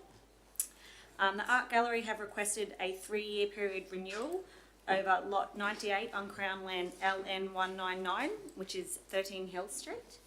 I'm welcoming any questions. Councillors, I think this is fairly straightforward. I might get a mover and a seconder to get the debate started. Move Councillor Watson, seconded Councillor Eastwood. Thank you. Any questions of the good officers? Just one, Mr Mayor. There was a circumstance that allows this to happen. What was the circumstance? So that's under, you'll see that in the Council Resolves, section 2361B2 of the Local Government Regulation. What was the specific regulation that So that's that valuable non-current asset is disposed of to community organisations. There's an exception mentioned in subsection 1A for E, which applies to local government disposing of valuable non-current asset only, if being disposed of to the government decides by resolution. Essentially, we don't have to go to tender for the matter to be resolved. I'd always like to know, you've got all these A, Bs and Cs that come into these things, but you really don't put a name to it. Yeah, thank you. Right.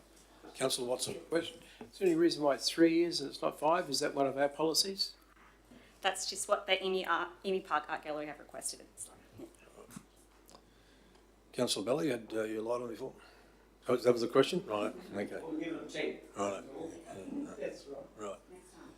All right. Any further questions? Happy to go to the vote on this one, councillors? I'd like to speak to it, Yes, Mr sure. Mayor, if I can. Yes, Mr Mayor, right at the start with the conceptual plans, I had a lot of involvement in this, and it's turned out to be, because it was under my portfolio then, and it's turned out to be such a great asset to the Emu Park community, and indeed the whole Livingstone Shire. And so I'm really excited. I too would have loved to have given them a longer tenure, but that's where it is. That's what they've asked for. That's what they'll get. So congratulations, guys, if you're listening, and keep up the good work. Thank you. All right. Councillor Watson, you're happy to close debate? I don't think I need to. Mr. Eastwood said everything we needed to say. Righto. All right. Thank you. Okay. Moved Councillor Watson, seconded Councillor Eastwood. All in favour? Carried unanimously. Thank you. 11.3 is, thank you, ladies. 11.3 is Enterprise Risk Management Policy. Welcome to the table, Catherine.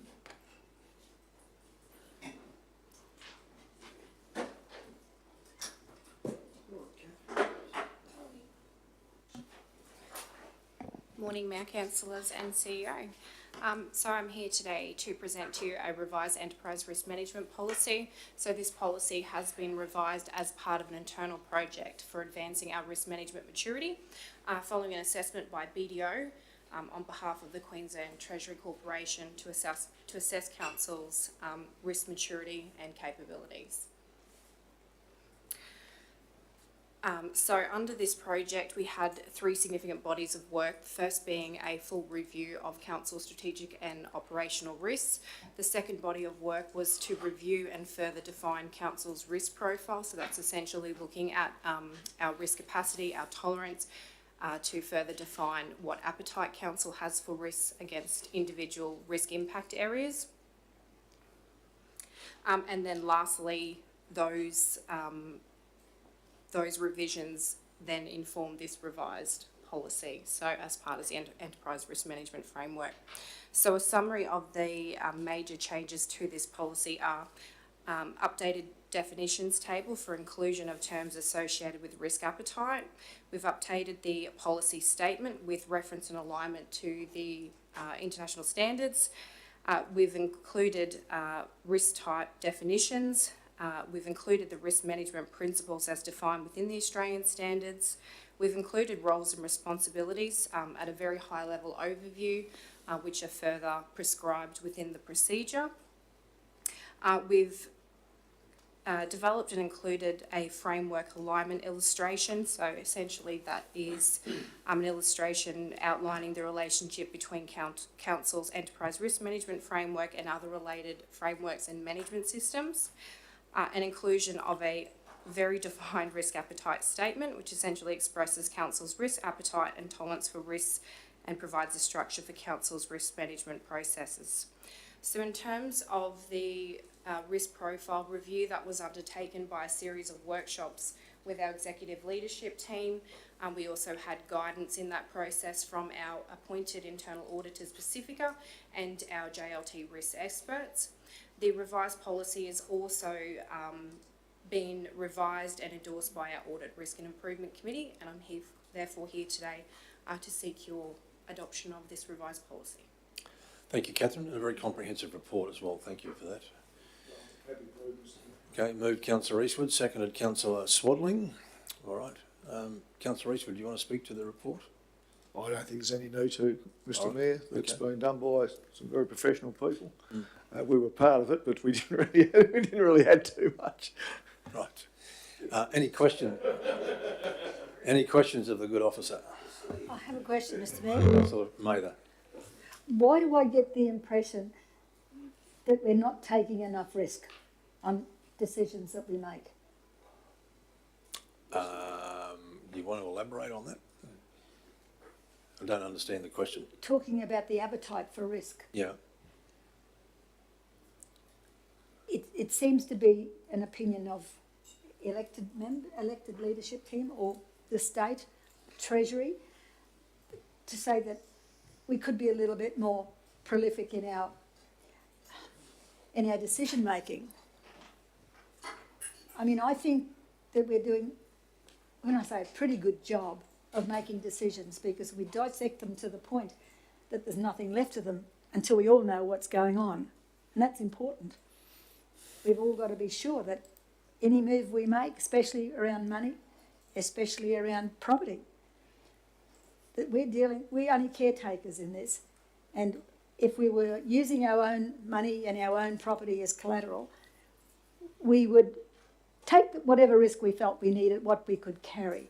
When you've got the community entrusting you to do the right thing, I think we do a pretty good job.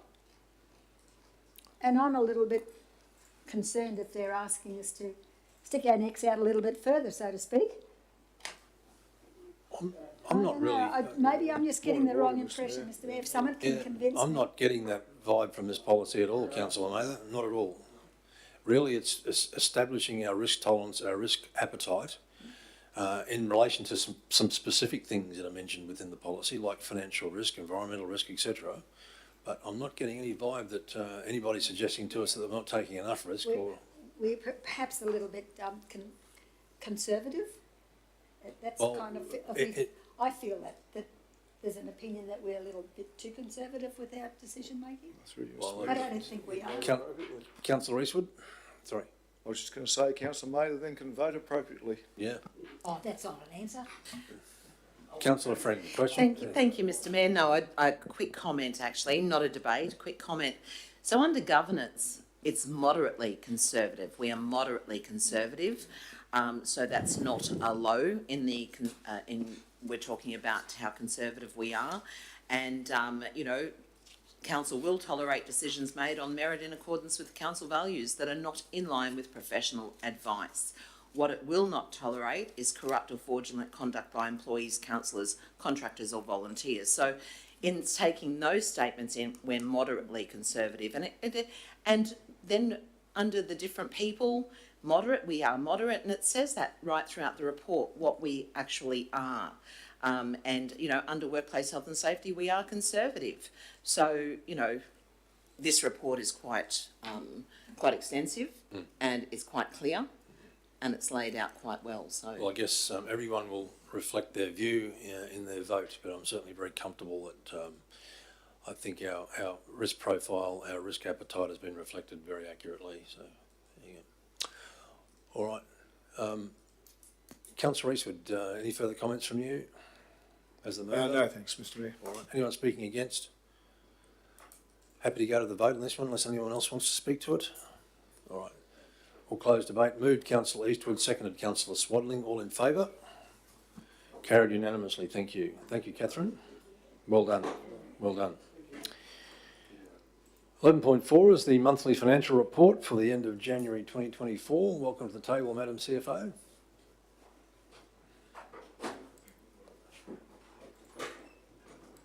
Thank you, Mayor, and good morning, councillors. So today I'm presenting the report ending 31st of January 2024, and just want to note that it is being reported against the recently revised budget. Also would like to draw attention to the fact that the accounting team have undertaken a soft close for the half year at 31st of December. What this means is that it allows them to better prepare for the hard close being 30th of June. This means that the team have been able to undertake a variety of accounting transactions that would normally only occur at year end. This allows the team to prepare work papers, understand the financial reporting impacts, and also allows our new auditors to review those work papers and transactions as part of their audit visits, which have commenced this week. So the results at the end of January are reporting a strong surplus, largely due to the levying of the rates and charges in January. Rates, levies and charges are within overall tolerance. Just want to draw the fact that whilst it does appear to be higher than the forecast budget, it is going to be brought down once discount has been realised in March. Fees and charges are in line with budget expectations, and despite the month-to-date variances noted in the report, this is an example of where the soft close adjustment has been made in regards to having a true and fair representation of revenue earnings. Interest earnings continue to exceed budget forecast expectations and are consistent with previous months and remain consistent with higher cash rate and higher anticipated holdings. Employee costs remain within year-to-date budget expectations, and this also includes adjustments for employee provisions at half year. Materials and services are trending below budget at the moment. However, this does not include $21.5 million in purchase orders committals that have been raised or are currently open at the moment. Total cash has decreased slightly but still remains strong, and an estimated $31 million of this is forecast to be held as restricted cash at 30th of June. Receivables have increased significantly as this represents the rates and charges generated in the system but not yet issued. There is an increase in payables as the last supply payment run occurred on the last day of the month in January, and it's also a recognition of prepaid rates that have been applied to the current levy, which is sitting at over $4 million. At the end of January, there was outstanding rates of $3.2 million, with 381 out of our 18,367 rateable assessments under management. 29% of council spend has been with businesses located within Shire boundaries. I just want to note some corrections in the cover report. It does make reference to November. It should say January, and there have been 7 contracts that were awarded in January before caretaker period commenced. Total borrowings have increased marginally, and this is due to the fact that interest is accrued monthly and repayments are quarterly, so the next repayment will occur in March. Capital revenue, just to flag that infrastructure charges continue to trend below budget with only $1.5 million received year to date, so this is lower than what we have experienced in the past couple of years. We continue to receive external funds, and we release or recognise the relevant proportion of capital grants and subsidies in line with the work that has been completed for the underlying project. On average, just over 33% of the capital budget has been spent, which is about $15.6 million, but just want to note that there is a further $16.5 million in purchase committals for projects that have either commenced or about to commence construction. So essentially 68% of the budget has been allocated to our capital program. I'm happy to take any questions from councillors on the report. Thank you, Madam CFO. Just one, not question, but request, if you can perhaps provide some clarification about our cash. There's been some comment in the community recently about our level of cash and being available for expenditure, but it is not all available for general expenditure, is it? Could you maybe elaborate on how the money is somehow tied and restricted? So we have a requirement to, in our financial statements, to report on cash as being externally restricted, and then the rest is available for other purposes. So external restrictions means that there are specific obligations attached to those funds. So they are generally unspent infrastructure charges, so monies that we haven't allocated to trunk infrastructure capital projects or capital grants and subsidies. We then have some items that are internally restricted. An example of that is we set aside funds for future works in regards to our rehabilitation of our landfills. So that is a big project which isn't capital in nature, but we do need to ensure that we have funds set aside for that. It's also worthy to note that we do have some funds that are set aside in regards to retained surpluses from our significant business activities, so water, sewer and waste. That means that those funds are reinvested back into the business to ensure that we have adequate renewals and levels of services maintained for those significant business activities. Thank you. Councillor Friend, sorry. Thank you, Mr Mayor, and thank you, Andrea. And in your answer just then, you mention the contingency that we keep aside in case of emergency or... We do try to keep at least 3 months of working capital cash, which would allow council to continue operations for 3 months. Yes. In the event of a disaster where we were unable to generate any revenue. Thank you. Just a couple more questions. On page 17, by the way, well done. We have reduced the debt from 2020 to now to $51 million. I believe it's almost a little over $30 million. So that's been a really good outcome. Thank you. Looking at page 178.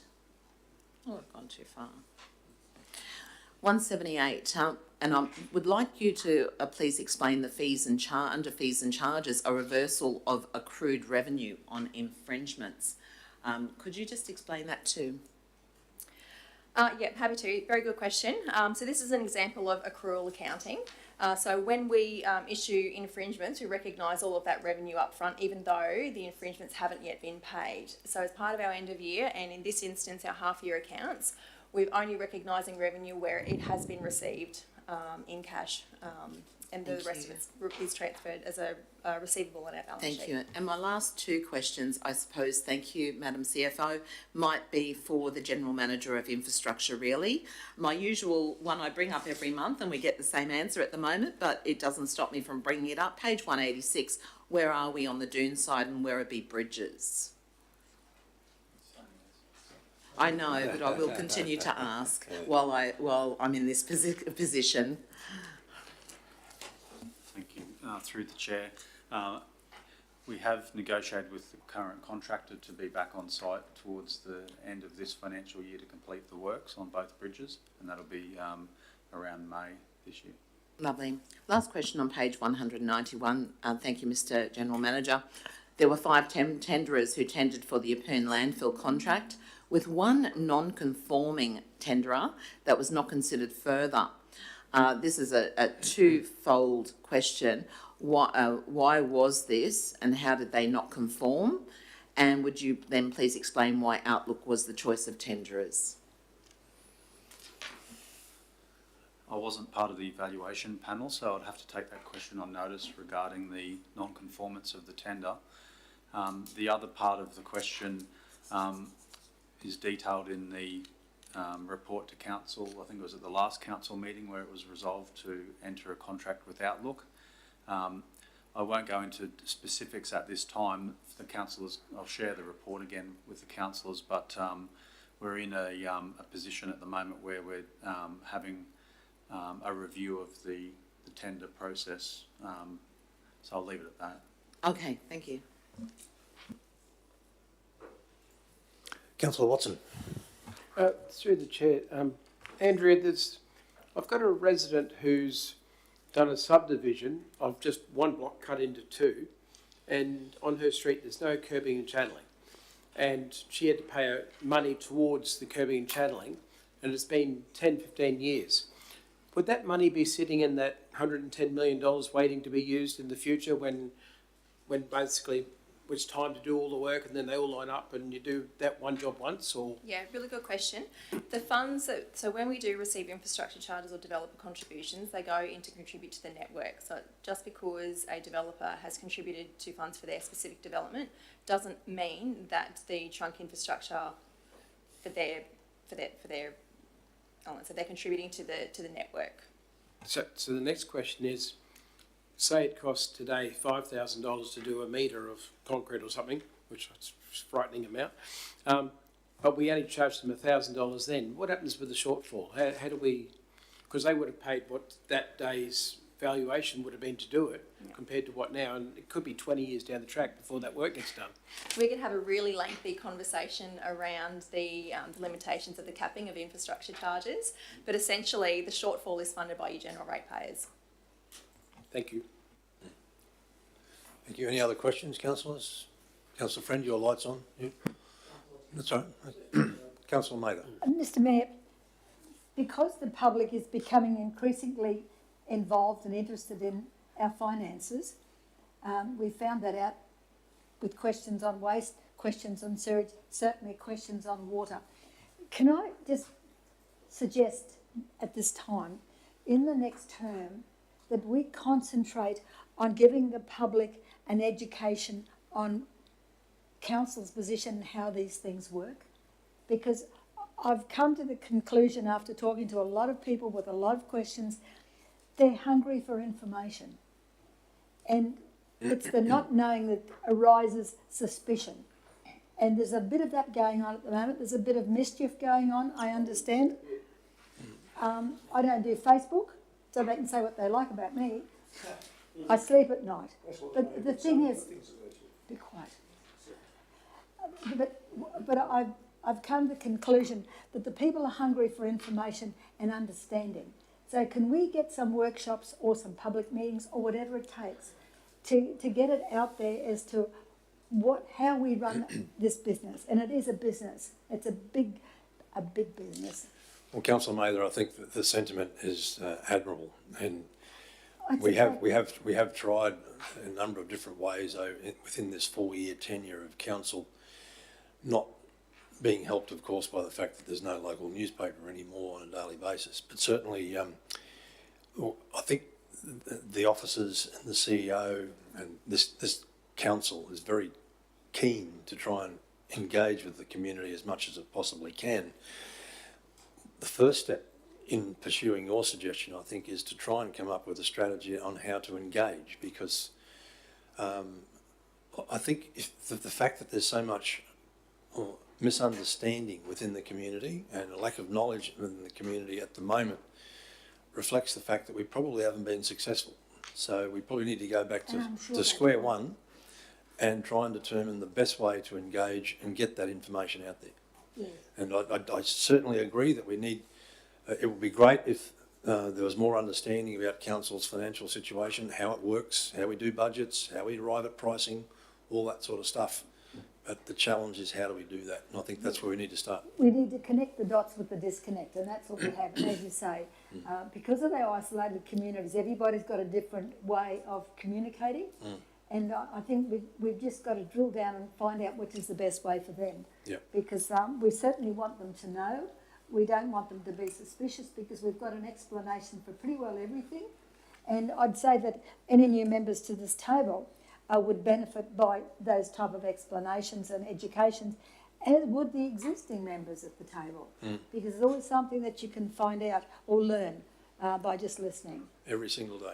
So, Mr Mayor, whoever's going to be in charge of the shop at the end of the line, we need to make sure that happens. I agree. Yeah, thank you. All right. So, councillors, any further question on the financial report? Councillor Bello. Yeah, just to qualify, so at 31st of January, council had 107.3 million in cash and 51.7 in debt borrowings. Is that correct? And our water unit generated, I think last year, a profit of about $3.6 million or thereabouts. So one would think they're fairly healthy figures, I guess, in terms of cash in the bank. And understanding, I guess, just a comment from the CFO there, Andrea, the requirement for council to have 3 months' worth of cash in there is the only way we generate that cash is ultimately through the ratepayers primarily. That's our major source of income. Do we know what percentage it would be of our income, say, separate to not even so much fees and charge, because they are direct costs that people can't avoid if they want to use that particular service. So we have our rates, we have our fees and charges. Then the only other income we really get is through grants or subsidies. Would that be accurate? Just do the quick math for you, Councillor, sorry, through the chair, and it's 82% of our revenue comes from our rates, charges and levies. And that's just looking at the revised budget as a proportion of the total operating revenue. Okay. And just to clarify, water and sewer is considered a combined business activity, so it's not just the water business in isolation. And that's a, dare I say, a particularly positive position to be in that you've got such a high percentage of your revenue stream coming from your rate base, because it means you're not relying on borrowings or any other form of, Can I just ask another question going on that? Councillor Bella, how much did you say was the water rates? 3.6 million or something you said before? Revenue. So, yeah, so is that profit, or is, because are we making a profit on our water and sewage? As the water and sewer and waste business are considered to be commercial, need to be treated as commercial business activities under the legislation, we do generate a return on our investment. That return is reinvested back into that business so we can fund the future infrastructure upgrades, renewals and expansions as required by our growing community. Okay, so if we could break into those three things, our water costs that the money we charge for the water, do we break even, or are we making a profit from it? And can you give me an idea of? Yep. So we do recover all of our costs associated, but we do not generate a commercial return. So we're breaking even. We're recovering costs, yes. Thank you. Councillors, I'm happy to move this. Can I get a seconder, please? Councillor Friend, thank you. I don't feel a need to speak to this, but are there any further questions before we go to the vote on this one? All right. Happy to move on to the vote, councillors? I'd make a comment, if I may, Mr Chair. It's not really a matter of, I find for these, it's not really a matter of voting for them or against them, because the vote against them, you'd just be voting against the data, or there is nothing to vote against, essentially. Right. But the comment I would make is that the 3.6 million in water that Councillor Watson refers to, that is a quantum that is up for subjectivity based on the best modelling, the best assumptions that one person makes. It could be 2.9 million if it was determined that that's what we believe was satisfactory, and that would mean our water could be cheaper. It is not, has to be 3.6 million, or we are going to end up, in doom and gloom. So it's very important. I think it's a great question that you've asked. It's very relevant, because that is the figure that each year a council will need to manage, and there is scope to be a little bit more or a little bit less, but most importantly recognise that your ratepayers are the ones that you're generating that income from to be able to get that $3.6 million profit and the $107 million in the bank. That's where the bulk of it comes from. So I obviously support the report. I have concerns about the quantum that we are loading onto our ratepayers in that space. And I'm not going to rake over old ground about rebates and what have you, but I look forward to whatever the council that is here next year puts up, and it'll be interesting to see what modelling and assumptions they make reflected in their fees and charges. Thank you. All right, so in order to wrap up, councillors, I'll just make some final comments about water revenue. According to the legislation, we are required, once you reach a certain threshold in revenue, as you know, you are required to become a commercial entity.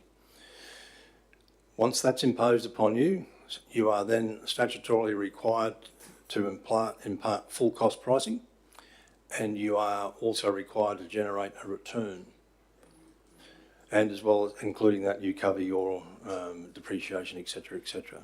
And then that's a statutory requirement. And so whatever is imposed or recommended to council in the next budget in the way of revenue predictions for water, sewer, waste will be based on that requirement. Mr Mayor, the people at the water meeting in the last couple of meetings at Glenlee, they were told that, and people just don't understand that. Well, it goes back to your comment before, Councillor Mather, about that education, I guess. That's right, that's what you're saying, as we've been told that several times, but it's the people out there, they can't get their head around that. All right, so we'll close debate. We've got a mover, myself, seconded Councillor Friend. All in favour? Carried unanimously, thank you. My computer's just dropped out. What's next, guys? Sorry. Operational plan. Thank you very much. Madam CFO?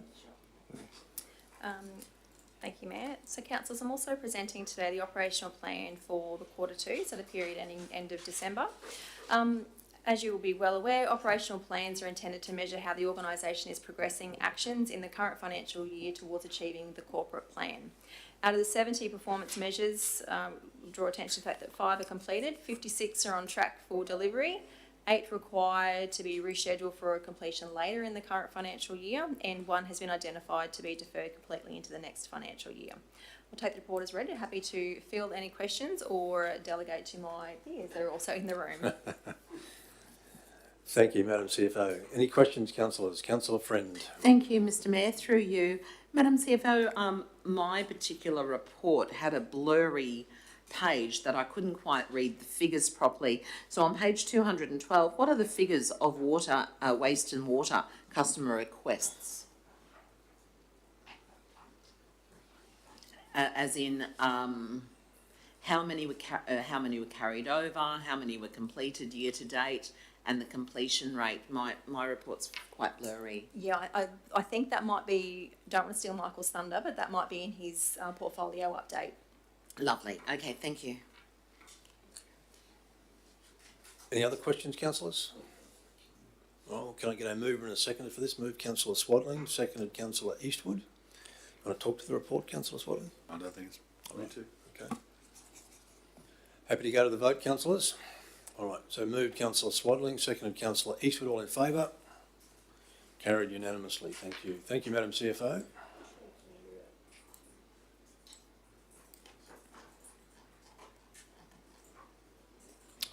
And welcome back to the table, Mr General Manager.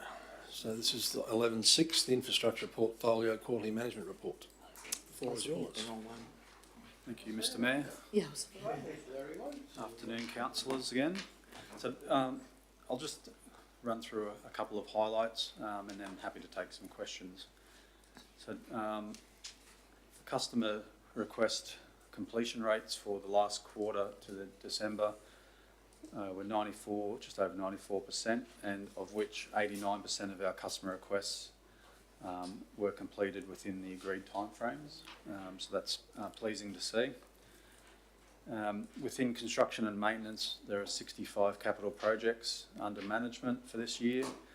37 of those have been fully completed in the first half of the financial year. 12 are in construction phase and 16 are yet to be started. So we're going to work our way through those for the rest of the financial year.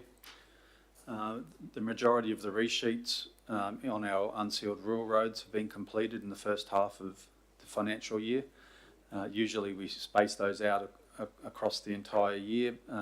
This year we've decided to basically get stuck in and complete the resheets, which is putting the additional gravel over the existing road surface, which is useful for the condition and travel for the general public. So that's been good to see us roll that out. Within our systems and administration group, we've completed 3 of our 5 scheduled audits on our quality management system. To date, there's been 11 improvement notices across our business units, 2 non-conformance and 9 opportunities for improvement. So that's pleasing to see that we're working through our audits to ensure our quality systems are working and functioning correctly. Within the engineering services team, we've had quite a few grant approvals in the last quarter. So on page 213, you can see there we've been successful in obtaining funds for a number of black spot projects, totalling almost $800,000 over the next year or two. So that's important work for our to improve our network safety and reliability. We've also applied for and received over $1 million for school transport infrastructure program, which is to be delivered over the next couple of years, which is fantastic for our school communities, to do with bus shelters, car parking and footpaths in and around our schools, which we know are very busy. Within our water and our waste operations, we completed a few quarters ago the refurbishment of filters at Woodbury Water Treatment Plant, and they've been operating within specifications, especially talking water, over the last quarter or two with the high demand and the drier weather. So that's been good to see the quality maintained from our new filters. The Emu Park Sewage Treatment Plant upgrade project, which is about a $6 million upgrade. The contractors have worked through the design phase and they're now on site installing the new equipment, and we've completed the dewatering in the last quarter, and the remainder of the project is set to be completed by the end of financial year. Within the Cap Coast water supply scheme, we've had another 80 connections in the last quarter, so that's good to see new houses coming online and units, so that's good for our community, and development is strong. On page 215, there's a fairly complicated graph there which shows our water demand across our networks. It's a bit hard to read on this PDF, but I just wanted to highlight to the councillors that the taller purple lines on the graph is the water that we draw down the pipeline from Rockhampton. So you can see there for a few months in the last quarter, we were drawing down more than we usually do. There's a black squiggly line that runs across the top of the about 300,000 kilolitres a month. That's on average what we can safely draw down through the pipeline within our agreement, and we do go over that from time to time, but we're trying to equalise that back to our maximum annual allocation of 3.6 gigalitres. So there's also the other graph colours there, which are a bit hard to see on the plan there. You see a definite increase in the water usage over the last few months, which we 215. Could it be more readable on the screen up here? I don't think so. I think I've had a look at it's just the way it's transposed from a Word document to a PDF document. Yeah, the graphics pixelate, but yeah, it shows the trending there. Each of the schemes have had quite an increase over the dry summer period, and one of the points to the graph is that we're trying to manage our water consumption that we draw from the pipeline with our own Woodbury Water Treatment Plant, because if we go over the allocation that we've agreed with Fitzroy River Water, then we have to pay a premium on our water down the pipeline from Rockhampton. So we try and manage that throughout the year. Michael, can I ask you a question at this time through you, Mr. Mayor? Seeing you mentioned the water pipeline, the common phrase, a $50 million pipeline. Where are we at with the repayment of that debt, and who pays it? I'll have to take that question on notice if that's okay, Councillor, because it's something that we have an agreement in place, which I think Council's seen a number of times, with Fitzroy River Water to purchase a minimum amount of water per day, and then there's a maximum that we can call on.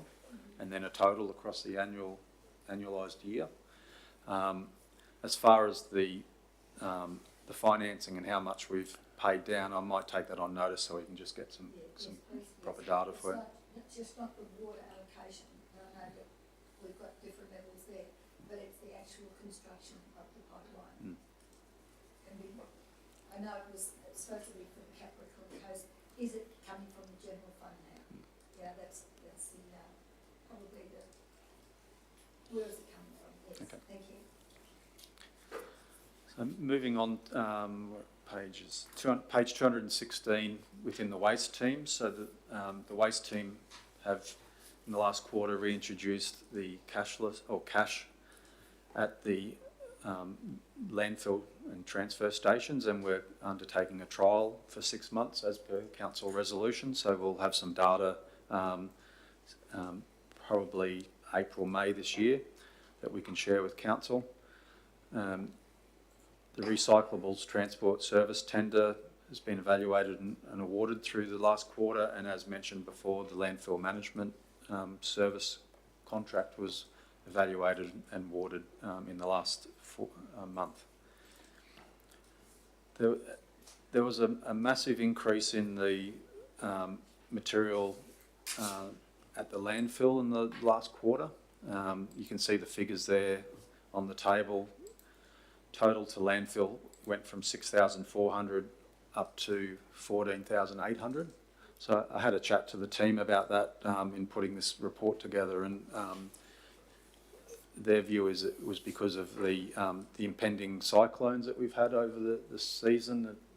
The early track maps were potentially heading towards the Cap Coast, and a lot of residents taking the opportunity to do a clean-up around that Christmas period.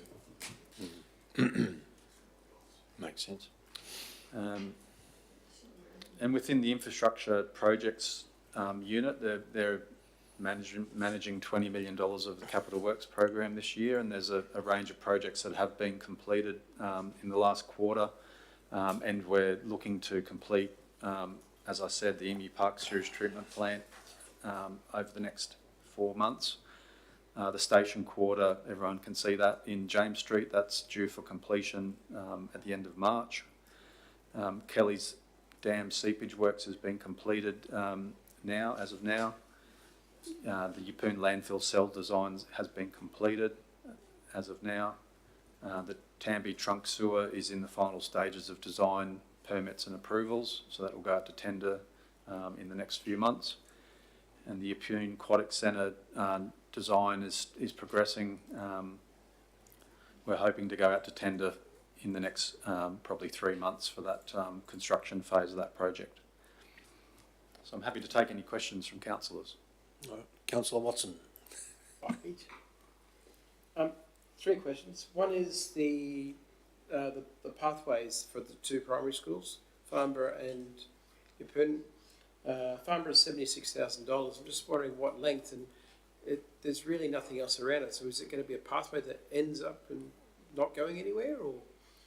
I'm just trying to get an understanding, because I mean I've been trying for many years to get a pathway through to Bangalee and connect all the kids up with those areas, and I know 76,000 doesn't go a long way, but I'm trying to work out where would you put that pathway in particular for Farnborough. Thanks, councillor, for the question.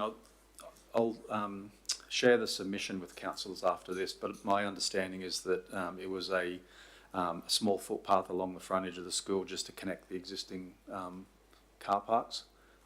Particularly, it's not to, as you say, $76,000 isn't a lot of money, so it's not to go a long way along the road to connect any particular community there. The other question is Kelly's Dam. Are we ever going to build another one? Have we got any plans in the future to store more water? Because I remember when Dan Toon was our engineer, he told me once when I was out photographing him, when Water Park was flooding, that I think it was every day when it floods, the amount of water passing through there was equivalent to the use of a month or 3 months or something like that. I can't remember anymore, but I just figured there's more water that we could be capturing, and I'm just wondering if we've got any plans in the future for that. That's a good question, thank you.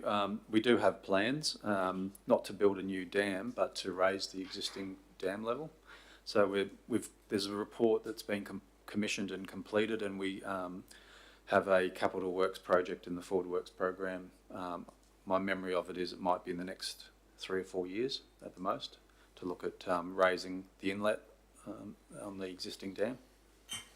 May I ask how much, another 20% or?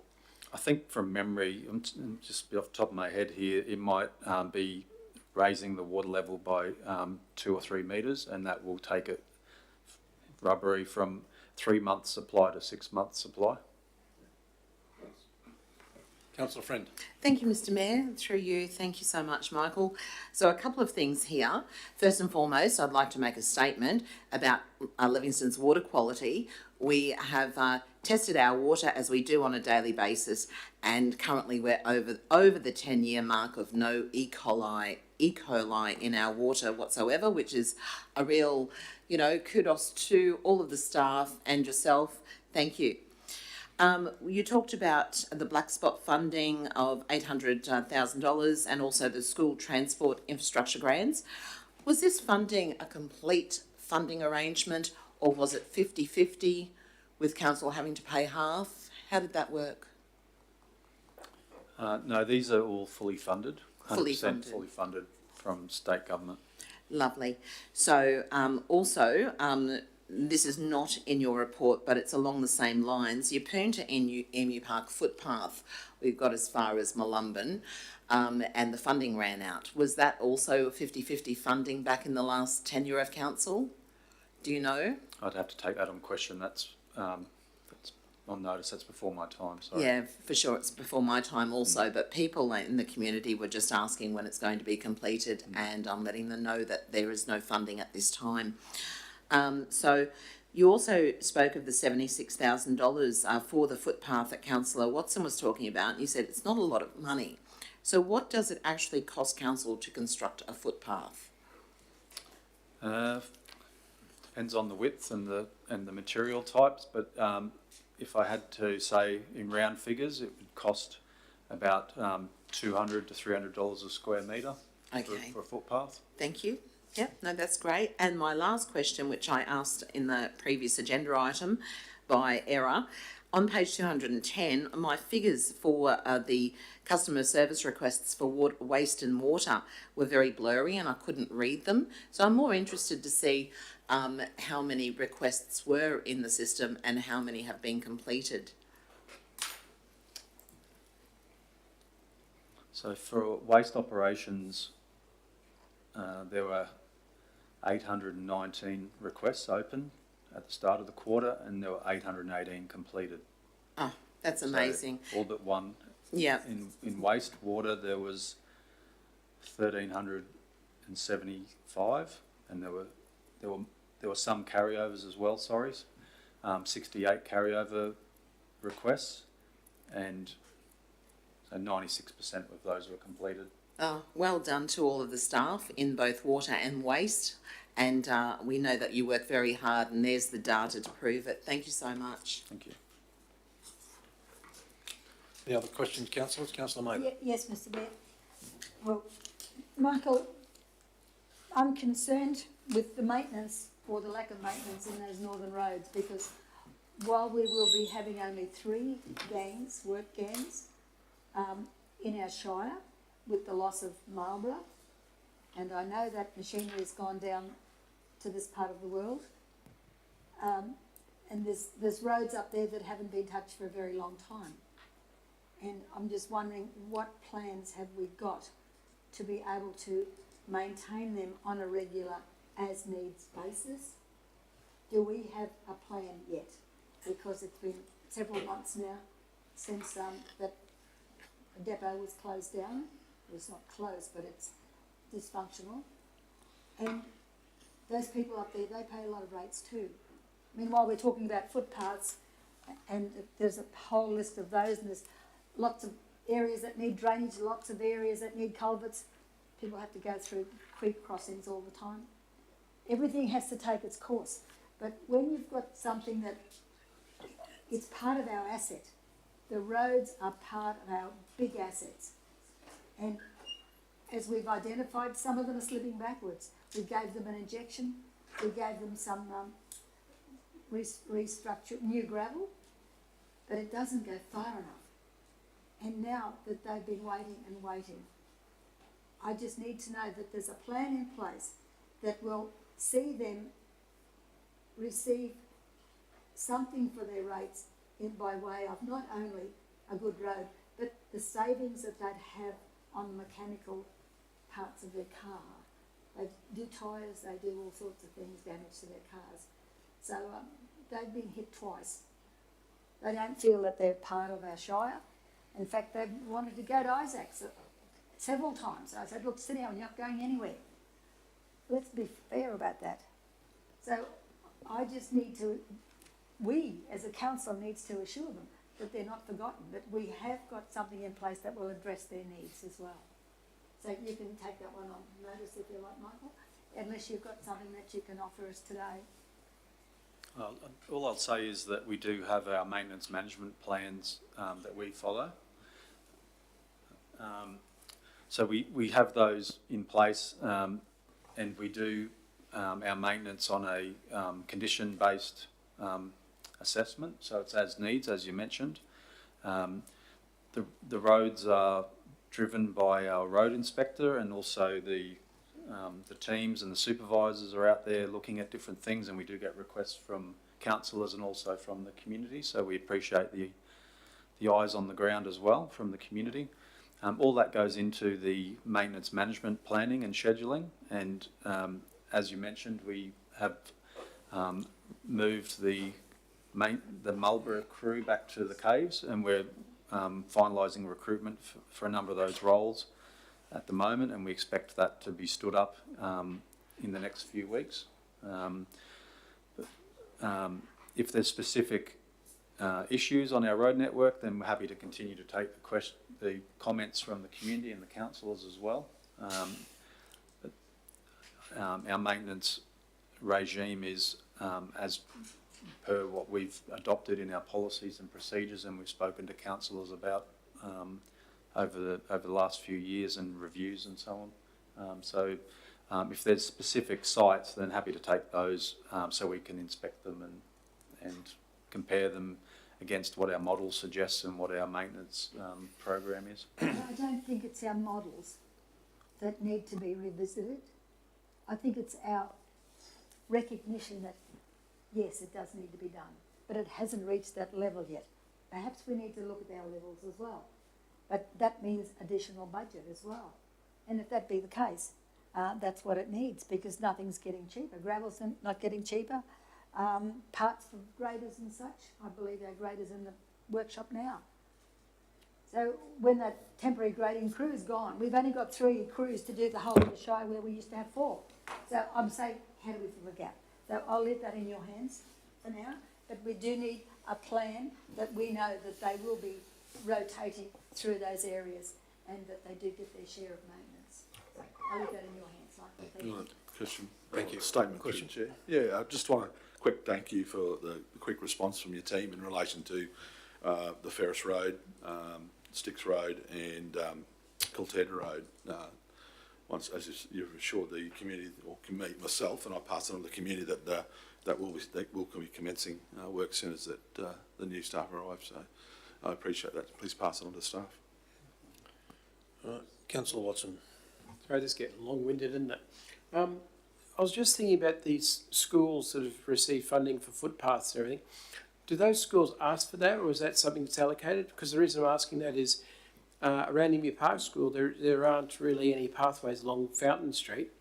And I've had a lot of residents just lately asking me, particularly where leaving the school, there's nowhere for the kids to walk.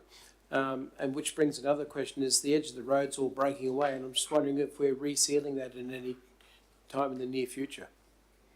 I'm just sort of thinking about the safety of the kids too. So every year or two there's the school transport infrastructure program, and our officers work with this. First of all, we review our data from customer requests and our asset management plans and our maintenance management requirements, and then we work with the schools. A lot of the schools either have a school safe committee, or the principal and the P&C have a good understanding of what's required. So our staff will liaise with them, and then also through Main Roads. So it's a collaboration of ideas. In this case, we've been successful because of the benefit cost analysis and the community support on these schools. It's not to say we won't look for improvements in other areas, Emu Park particularly. As far as edge break goes, our crews monitor our roads for edge break, and we'll patch those as required. And if patching is a maintenance activity, if it requires more of a capital investment as road widening or curb and channel or so on, then that's assessed and put into the program separately. Okay, so you're saying that the school needs to come and approach you and say they need something done about the footpaths, or we go to them, or? It's a two-way street, as I said, Councillor. So I'd be happy for you to ask whoever you spoke to at Emu Park School to contact council through customer service, and then that'll find its way to our planning team. Okay. And then we'll get a meeting of the minds, and we may have already identified it, or it might be something that's new that we need to be aware of. Yeah. Okay. Thank you. Do, Mr. Chair, if you wanted me to. Thank you. Yep. Second, rightio. Just a quick comment from me, councillors. I'm on page 216, and I'll probably generate a degree of ire from the community in raising this, but I noted that the waste vouchers of the 168,387 issued, 12,038 have been redeemed. So that's about 7% according to my rough mathematics. Mr. Mayor, could that be because people don't know how to use the app properly and load it up? Because I can't. I don't know what the excuse for that is, Councillor Watson. My point is we probably need to find out. Exactly.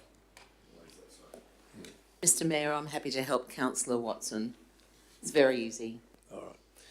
We've got a mover in Councillor Bello, a seconded in Councillor Mather, I believe. Is that right? No, oh, sorry, Friend. Beg your pardon. There we go. Did you want to speak to the report, Councillor Bello? I'm going to very briefly just to thank Michael for the report and his team, and point out the importance of collaborating with the staff in these sorts of areas. There was a situation there that I thought other councillors may like to be made aware of, where in Ivy Street West in Lammermoor Kirby area, where the state government built some housing commission units there recently, which is great to see. Well, about 10 years ago, out the front of that vacant block of land back then, a resident contacted me about extension of the footpath in that area, and the response from council was rightly so. Well, not until that land gets developed, and then it'll be up to the developer to fund that footpath as part of their approval. Fair call. How long is that going to take? Don't know. We'll wait and see. Well, 10 years later, I saw those units going up, and I thought, great, I'll be able to tell the fellow on the corner that the footpath's going to get done because it's part of the development. Well, unfortunately, the state government department had finished the project. They'd packed up the tools and moved on. The concreters were gone. Footpath's still not done. I thought, oh no, we don't want to miss that opportunity. So I sent it into Michael's team, and they looked into it, and it had been overlooked, but encouragingly they'd followed it up. I think it was $180,000 that the state will be funding. Our guys will do the project, but it'll be great to see that little ribbon of footpath that has been unconstructed for so long, and finally the development happens, and you'd hate to think that our ratepayers would have to have picked up that in a future. You probably ruined the project surplus for the state on that. Yeah, may have done. That's right. So great outcome for the community and for that team. Thank you, and thank you for the report. Thank you, Michael. Okay, so we've got anyone speaking against the report? Happy to go to the vote, councillors. Well, Mr. Mayor, I'd just like to make a comment as a portfolio holder of water infrastructure and waste infrastructure over this period of 4 years. I have not come across a more dedicated group of people working in that area. They are part of the community. Their kids go to the schools. They're ratepayers, and they are passionate about the water quality, and they're passionate about how we can reduce the waste going into landfill. So I just want to give them a huge congratulations, and it was certainly my pleasure to work with them over this last 4 years. Thank you. Thank you, Councillor Friend. All right, so we've got a mover, Councillor Bello, seconded Councillor Friend. All in favour? Carried unanimously. All right. Thank you, Michael. Item 12 is nil. We do have a revised motion for the DA. Okay. I might just, before we get to there, Councillor, Mr CEO, sure, we'll wait for you to come back because we're going to deal with urgent business when we get back, which is your matter. So nothing in Audit, Risk and Improvement Committee reports. We'll defer item 13, which is urgent business, till Councillor Bello gets back. Sorry, councillors, is there a discussion we need to have down the end? Councillor Mather, is there a discussion I need to be part of? Yes, probably, Mr Mayor. Because I was just reminding Councillor Friend, and the other gentleman was outside, that they were going to do dot points that we could include into the conditions of the proposed approval. Yeah, well, that's Just reminding the CEO's just advised me that has been prepared, so we'll deal with that when Councillor. Including the other comments that were raised by 2 other members. Well, I guess we'll have to wait and see, won't we? Yeah, well, that's what I was trying to determine, that they had handed them in. It'll be on your email, Councillor Mayor, we'll put it on the screen. Well, I've only got the original one. The amended one will be on your email. Put it on the screen when we get to our... Well, that's what I was doing, Mr Mayor. We'll need to lift this if we're going to deal with this now. We'll deal. Well, we might. I was hoping to get into urgent business, and get that out of the way, which was the question Councillor Friend raised with Councillor Bello, and then I was going to break for lunch and come back and do. Well, I'm happy with that, as long as it's taken up. And I'm sorry to hold the gallery up, but unfortunately, sometimes that happens. As long as it's taken up the issues that were raised by the 2 members earlier in the meeting, I'm happy with that. As long as you're satisfied that it's included. All right, well, perhaps we'll skip 12, I'll skip 13. We'll need to lift the matter from the table again, Mr CEO. So we'll lift that matter in relation to the development application. All in favour? All right. So the new recommendation. Well, we can start looking at it, Councillor Watson.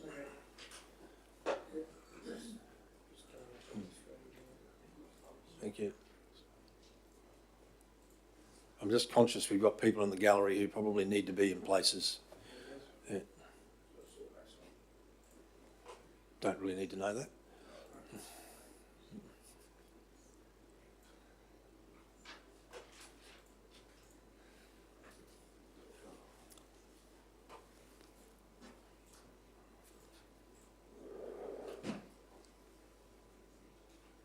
Can we enlarge that a little bit, please, Renee? I'm getting old and blind. Sorry? Happy. Right.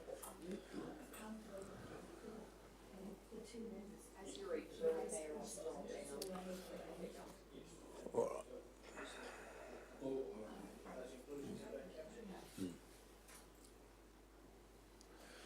All right, so Mr General Manager, perhaps you'd like to read through that for us, please. Yes, thank you, Chair. Council resolved to approve development application 167-2023 being 1 into 5 and access easements with standard conditions in relation to the identified overlays, access and other relevant matters to the site. Any specific relevant and reasonable conditions as determined by council officers, including but not limited to the following. Yes, Councillor. So point 1, and these are the issues that were raised at the table. Covenants be imposed over all areas of biodiversity relevance, including the full extent of areas of wetland, storm tide hazard, erosion-prone areas and flood hazard, and a minimum width of 50 metres in the general location of the local biodiversity corridor or another suitable area agreed upon by council NRM officers. Point 2. So let's just digest that one for a minute. Councillor Mather, you still with us? My only question would be, if we're looking at imposing covenants on all of these areas, how much of the land is still going to be free? It's not going to have a covenant. Are we going to be, do we know? Yes, Councillor, Through the chair, that goes back to the overlays that Tammy showed on those four depictive pictures. There is only a small part of the wetlands, or the bushfire overlay that was not included in one of the lots, and off the top of my head, I believe it's lot 3, that we would then include and impose that covenant. Okay, as long as it's not excessive as in the land will be sterilised because nothing can be done on it. That's what I'm looking at. All right. Point. So we're good. Yes, sure. Yes, through the chair, Councillor Bello, we're just going through the additional covenants which cover the points raised at the table prior to the matter being laid. We've only dealt with item 1, we're on to item 2, and through the chair I might read that one out. Conditions relating to bushfire hazard mitigation as required by the planning scheme and the bushfire hazard assessment and management plan, including the requirement for all access easements to be a minimum width of 20 metres. This relates to Councillor Bello's question in relation to the access. We can't at this point condition whether it would be, what material we would use on those different easements. That would be part of the development engineering conditions. This does allow for a minimum width of 20 metres, which we feel is appropriate in relation to allowing access in case of a bushfire. If there's any other questions. Councillors, happy with that one? Councillor Watson? Sorry, through the chair, I'm just trying to understand number 3. Oh, hang on, we're still on number 2. Oh, you haven't got that? No, not yet, mate, no. Yeah. Righto. So item 2, any further questions around number 2? Okay. Item 3, Mr General Manager. Yes, through the chair. The building location envelopes provided are indicative only and do not form part of the approval for reconfiguration of a lot. Any further development on the proposed lots will be subject to a development permit for material change of use where required by the planning scheme. In essence, Councillor Watson, this means that those particular building envelopes that have been prescribed within the plan are not subject to this approval, and the developer will need to come back and formalise those approvals. Right. Sorry, Councillor Mather, Councillor Watson was first. So, it's working? Yeah. Through the chair, the reason those envelopes aren't there is because we've had to widen the pathway and they encroach onto those parcels, I take it? Through the chair, yes, that's correct. There is the addition of the 20 metres within some of those lots, so those parcels may change. It's certainly not going to inhibit a building envelope being on those, but there might be slight changes, yes. Just something for myself though. If someone's going to do a material change of use, what sort of cost is that? Each is different and depends on the scale and level of the material change of use. Yep. Can you give me an idea? Is it $1? Generally, off the top of my head, Councillor, and as I said, they are specific, around about $1,200, depending on if they're impact accessible or not. Will they be impact accessible with how this is? No, they will not. Okay, thank you. So we're happy with number 3. Councillor Mather. Just a question. If it means a building going onto a block, that is the same legislation as any other person putting a building on a block. Is that correct? Through the chair, that's correct, Yes, Councillor. thank you. All right, so the next bit. Yes, and that is, sorry, through the chair, the same. We do need to provide reasons for the approval, that the lot sizes are smaller or consistent with the others in the area. DTMR have provided consent for access to the state-controlled road for the additional lots, that any future buildings be subject to an MCU for the bushfire hazard and other overlays that can be appropriately conditioned, and then that this will provide additional land for housing stock and public demand. The "and" should be and has been removed. Right. Any questions around that, councillors? Councillor Watson. With the, sorry, through the chair. With the MCU and the bushfire hazard, does that mean we're talking about rainwater tanks and things like that for fire?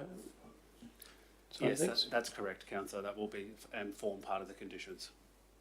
Thank you. Yep. Just a question, a hypothetical, I guess. So, if this was approved and over the years they were developed to their full extent of the buildings, the fence lines that are cleared, the road, what have you, or the access in there. What additional clearing of potential vegetation would occur in that, over that development, as opposed to what could occur based on the rural land that it currently is, albeit it's not currently being used for a lot of rural activity. However, we're recognising and defending almost the position that we want to keep it at 150 minimum lot size for rural activity. So what additional rural activity could occur that would result in either equal vegetation or potentially more vegetation?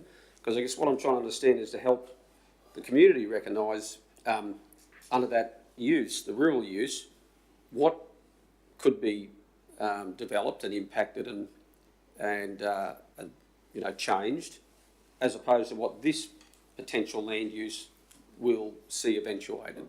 Can we quantify that so that potentially this actually is possibly even less invasive on the vegetation, if indeed it is rural land that is, we're saying, well, we want to preserve that for rural, you know, purposes. Well, what sort of rural purposes could occur there under that approval or under the current use? You know what I mean? Because through the chair, it's a hard question to answer, and that is because the planning scheme is now merit-based, and of course, you know, can be subject to subjective insights, I suppose.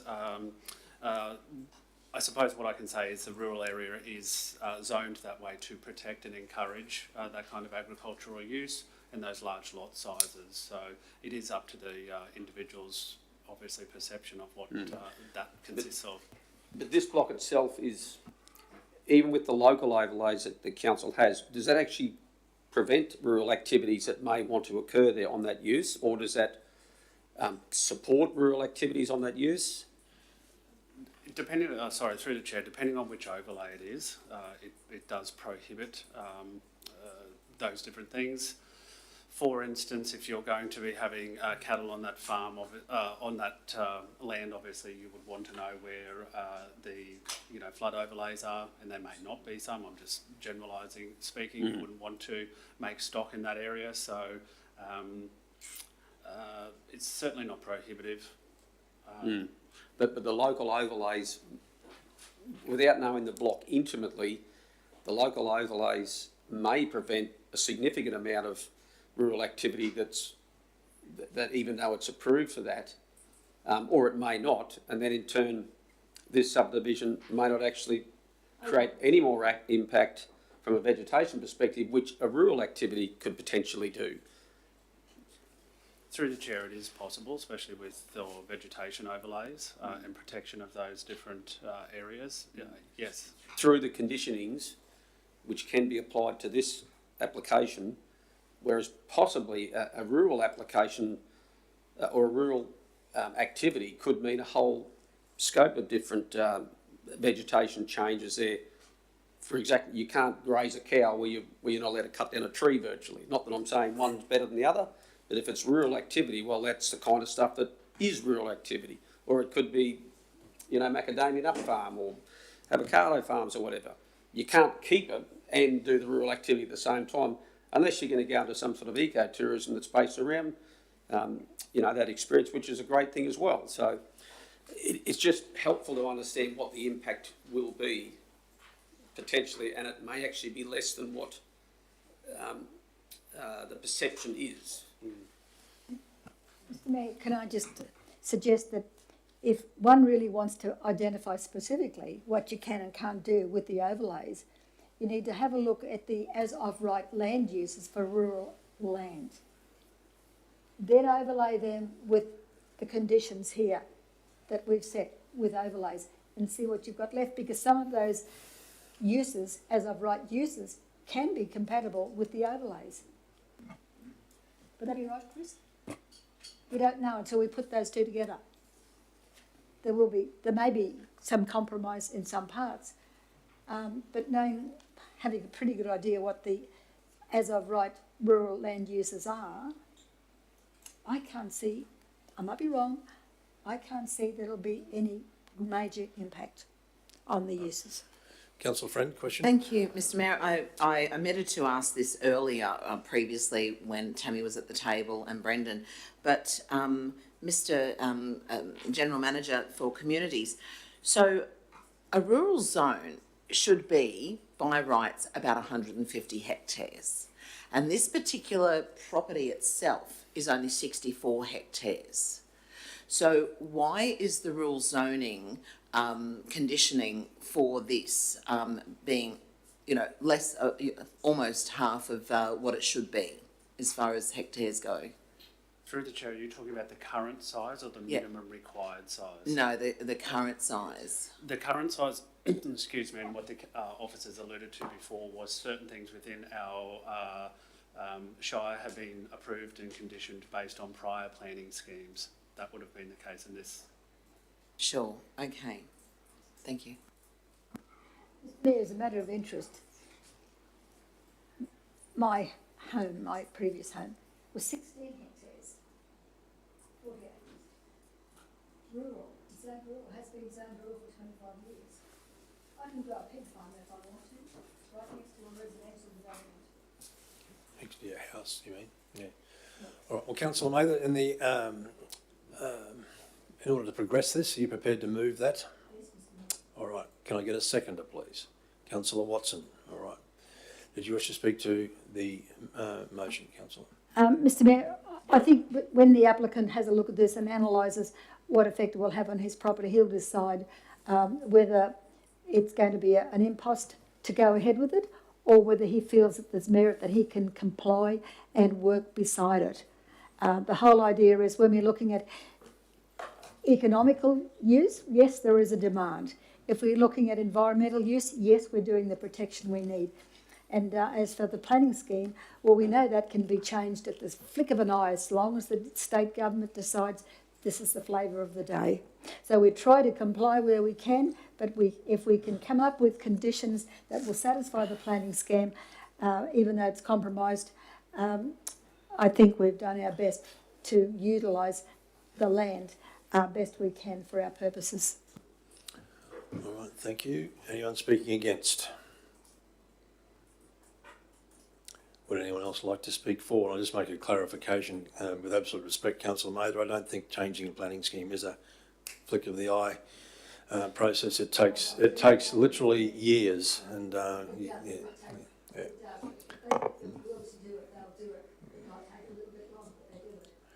Anyone speaking for?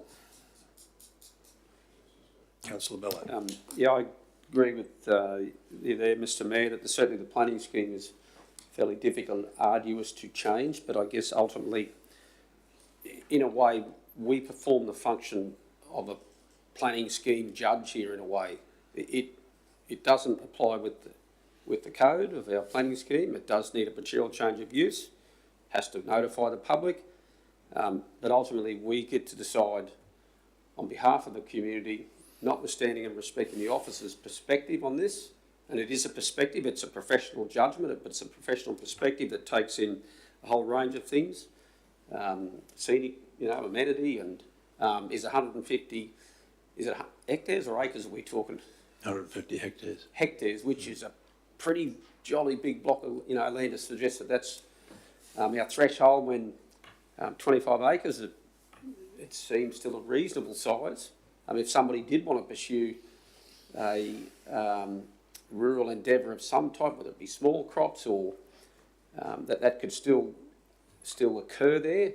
I probably see it a better use of this in time as something like the Salty Lime, where you've got these ecotourism type places. We've got beautiful views. It's relatively close to town, and 25 acres is still big enough to give the scope for that, or eco camping or something along those lines, or just great lifestyle blocks. But I'm prepared, I don't like to say with the flick of the pen, but I'm prepared to apply the best judgment I can.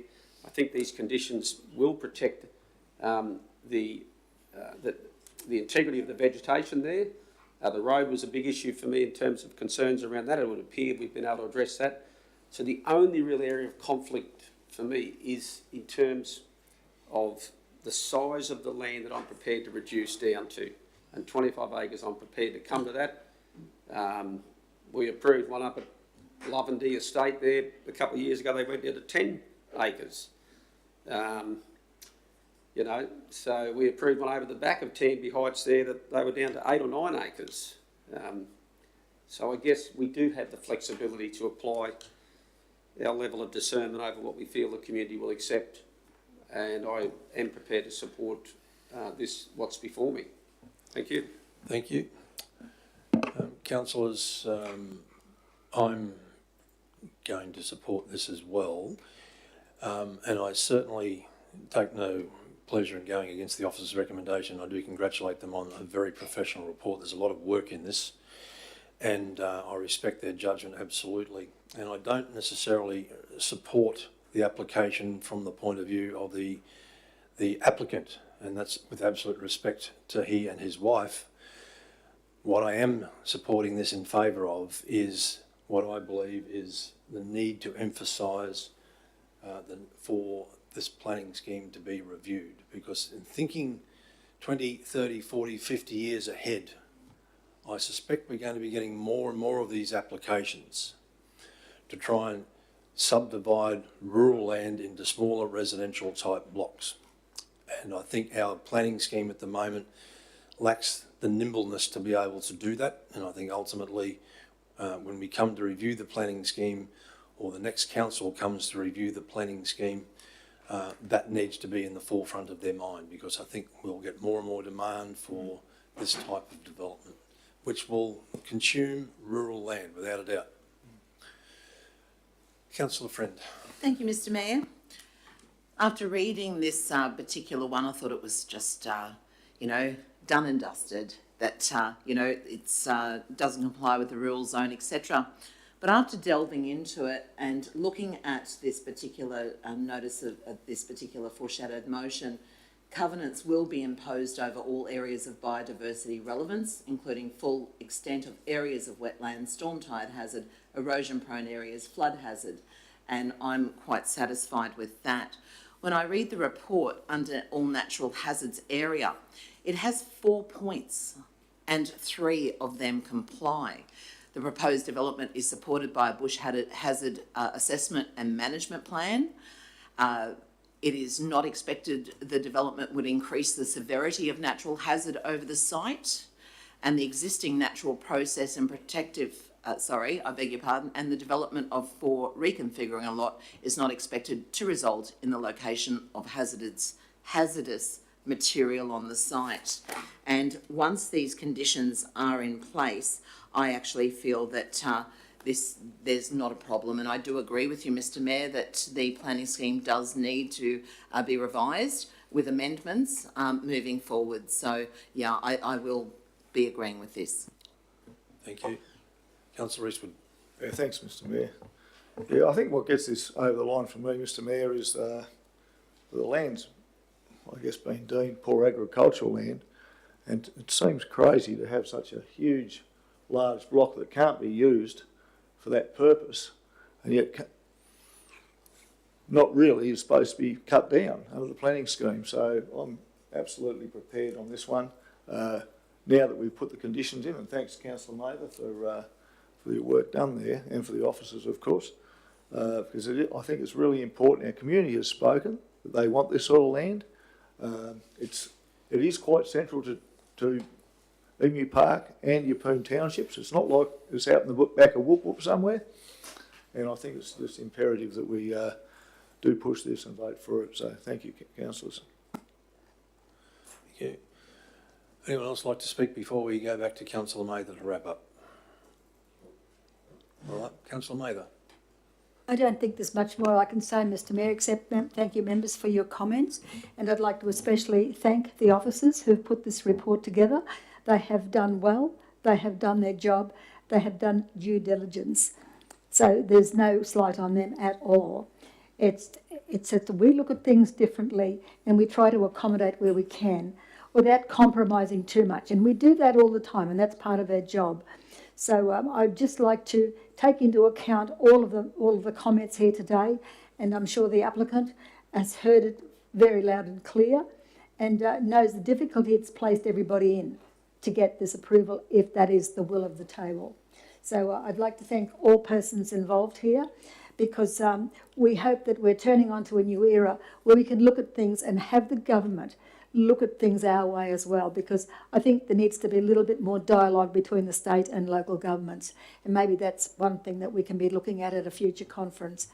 But it's a very big issue, because people have spent a lot of money to invest in the Shire, and we need to make sure that those investments are sound.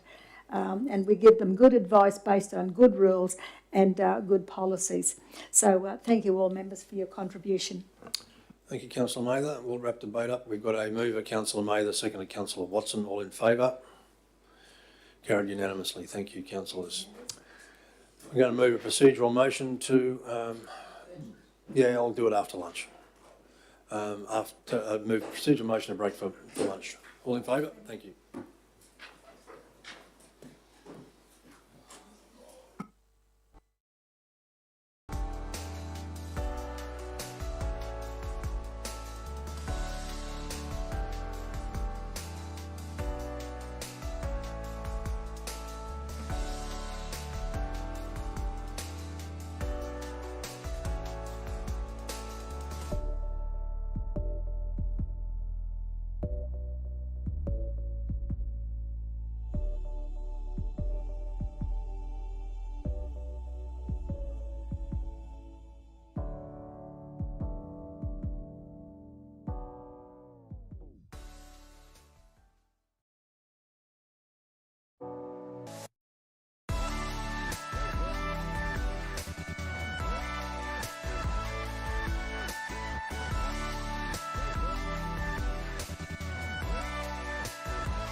Procedural motion to resume from lunch. All in favour? Thank you.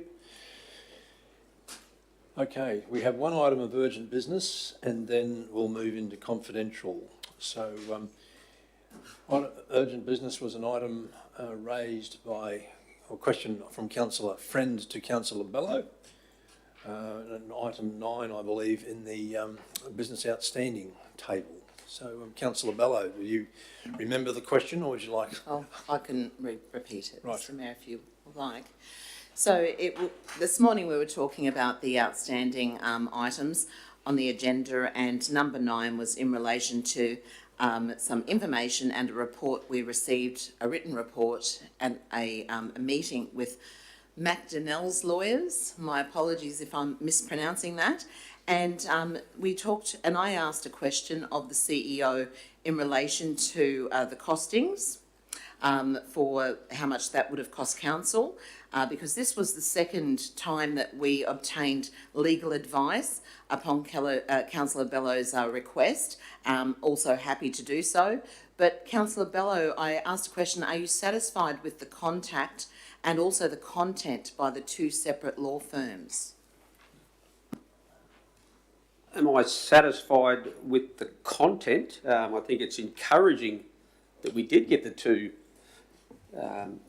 different opinions, which is a very very responsible thing to do. Councillor May, are you okay? You okay? No, but I must admit I didn't. I thought it was in the agenda. I thought there was a reference that it was in the actual agenda, and so I'm looking through the agenda thinking, hang on, I didn't see it in there, and then I noticed that it comes across through an email. So through the last 2 hours, I've been trying to disseminate that as well as tune into the meeting. So I would say there's been encouraging things that have been provided through the second legal advice, most definitely.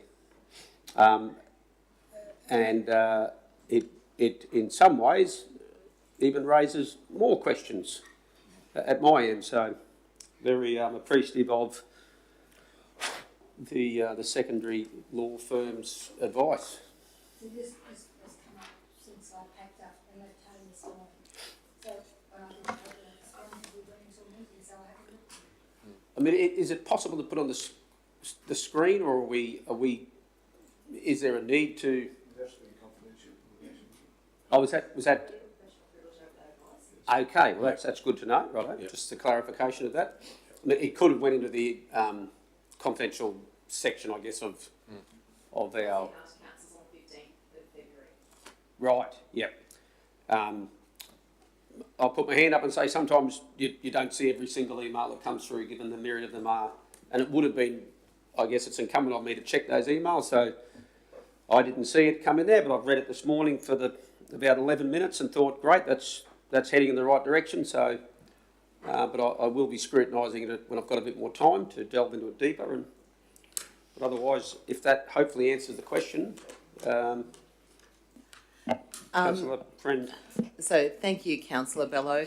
The reason why I asked it this morning is we had received it on the 15th of February from the Governance Department, and I had scrutinised it. I perhaps thought you may have it also, so that's why I was asking if you were satisfied with the content.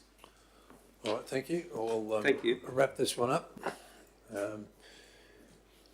Mr CEO, I don't think there's anything you need for a resolution on this. It's just to be noted, is it? Yeah. Question asked, question answered. Yep. Awesome. Thank you. Would obviously be kept, in safe custody as per our Records Act that we've sorted on the council's behalf. So that's good. All right. Okay. Well, I think that concludes our ordinary business for the day, and so we'll move into confidential. And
Yes, thanks. Yep. All right. So welcome back, everyone who's persevered with us on live stream. We're up to 15.1, which is the write-off of an unrecoverable debt. And the recommendation is that council resolves to write off as unrecoverable debt forfeiture of leases listed there. The rates and charges in arrears on assessment 136497-3 located on Great Keppel Island, the Keppels, totalling $154,853.46. Just remembering, councillors, that this won't have any impact on our bottom line because we've already made provision for it in previous budgets. Can I get a mover in a second, please? Move Councillor Bello, seconded Councillor Watson. Thank you. All in favour? Yeah, speak to that, Councillor Bello, right? Yeah, just thank you. It's a sad day when we have to write off unrecoverable debt on behalf of the ratepayers, especially on something like this that has really held back our tourism sector, our economy in many ways, on one of the most beautiful islands in the world. And I guess the only positive thing about this is that we can move forward, we know where we stand, and let's hope that there's better days ahead for Great Keppel Island. I'm sure there is. And the ratepayer once again absorbs bad debt, and the persons responsible have disappeared into the sunset, it would seem. And to the ratepayers, we are deeply disappointed that unfortunately we could not recover that debt, and we don't make this decision lightly. But that's the advice we've been given, and to pursue the debt would be potentially even more lengthy and problematic and difficult as the last 10, 15 years have been for Keppel Island. So we don't want to go there. So this is about moving forward. Thank you. All right, thank you. Any further comments, councillors, before we close debate? All right. So we've got a mover in Councillor Bello, seconded Councillor Watson.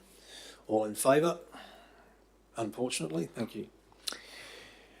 15.2, councillors.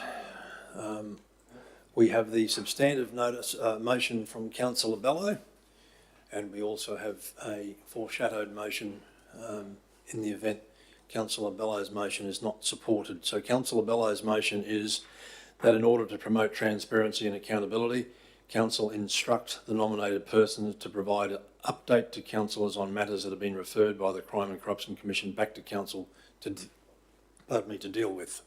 Question, Mr. Mayor. Did the mover or Councillor Bello, was he intending to leave that there? Yes, he was. Okay. So that's moved by Councillor Bello. Not yet, it's not yet, Mr. Chair.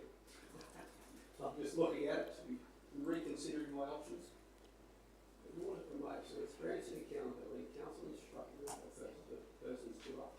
That is your original motion. Yeah, council instructed nominated persons, so we've got two nominated persons in this case, already our policy.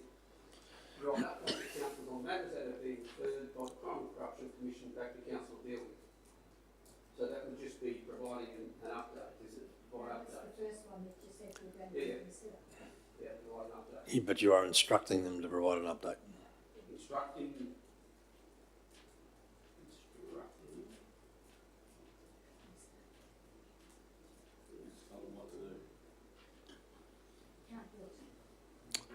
Well, councillors, please, let's not preempt the discussion before.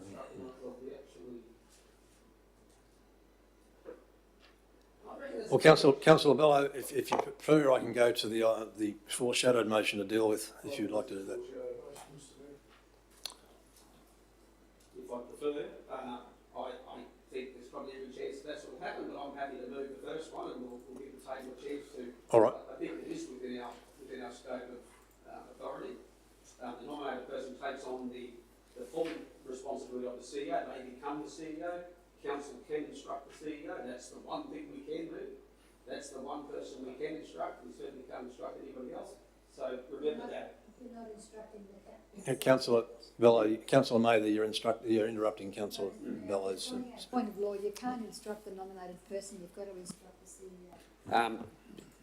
Secondary point of order for correction, the nominated person assumes the role of the CEO. They are the CEO in that process. So, and then the council can instruct the nominated person, absolutely. They're the only ones who can. So if you don't agree with the instruction, that's okay, but I'd like to move that. All right, can I get a seconder, please?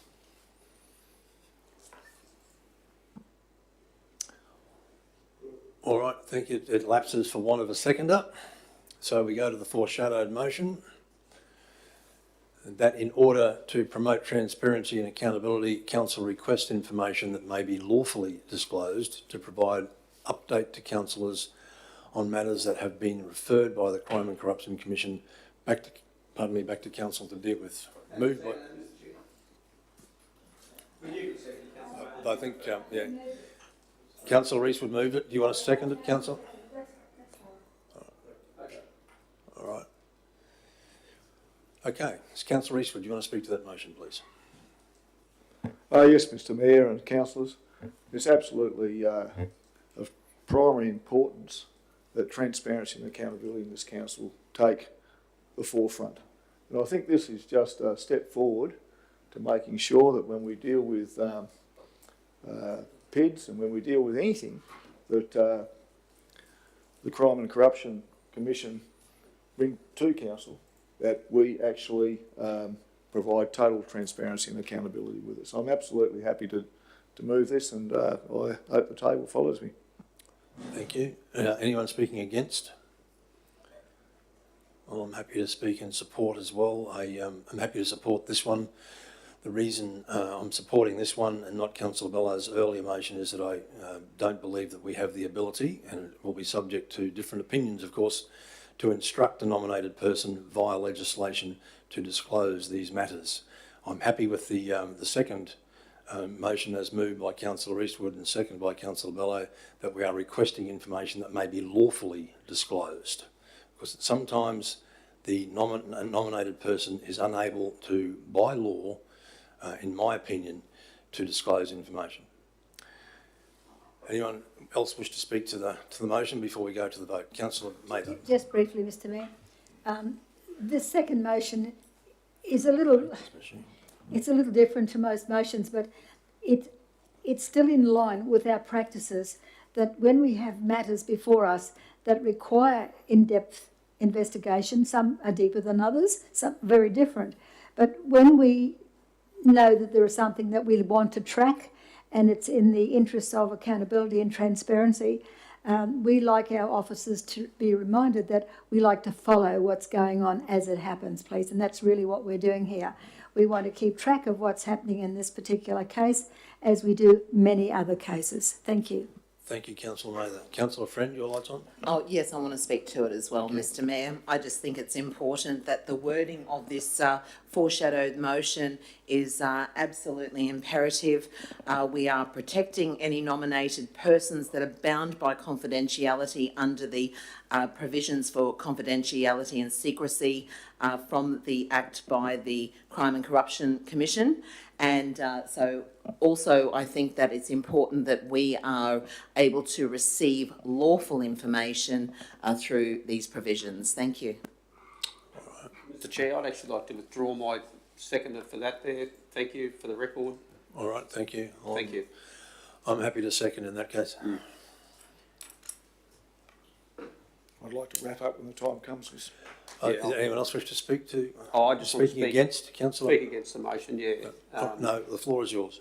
Yep, I'm speaking against the motion because I actually think it is disrespectful to our nominated person to request something that is fundamentally a part of the operational process and the operation and the scope within the policy. A requirement to do so would suggest that you're requesting for something that is already a given. It is not optional to request or to provide. It should not be optional, and I don't think it actually reflects. I don't think it reflects well on us at all. So on those grounds, I have full confidence in the nominated person that there's no need to request the information.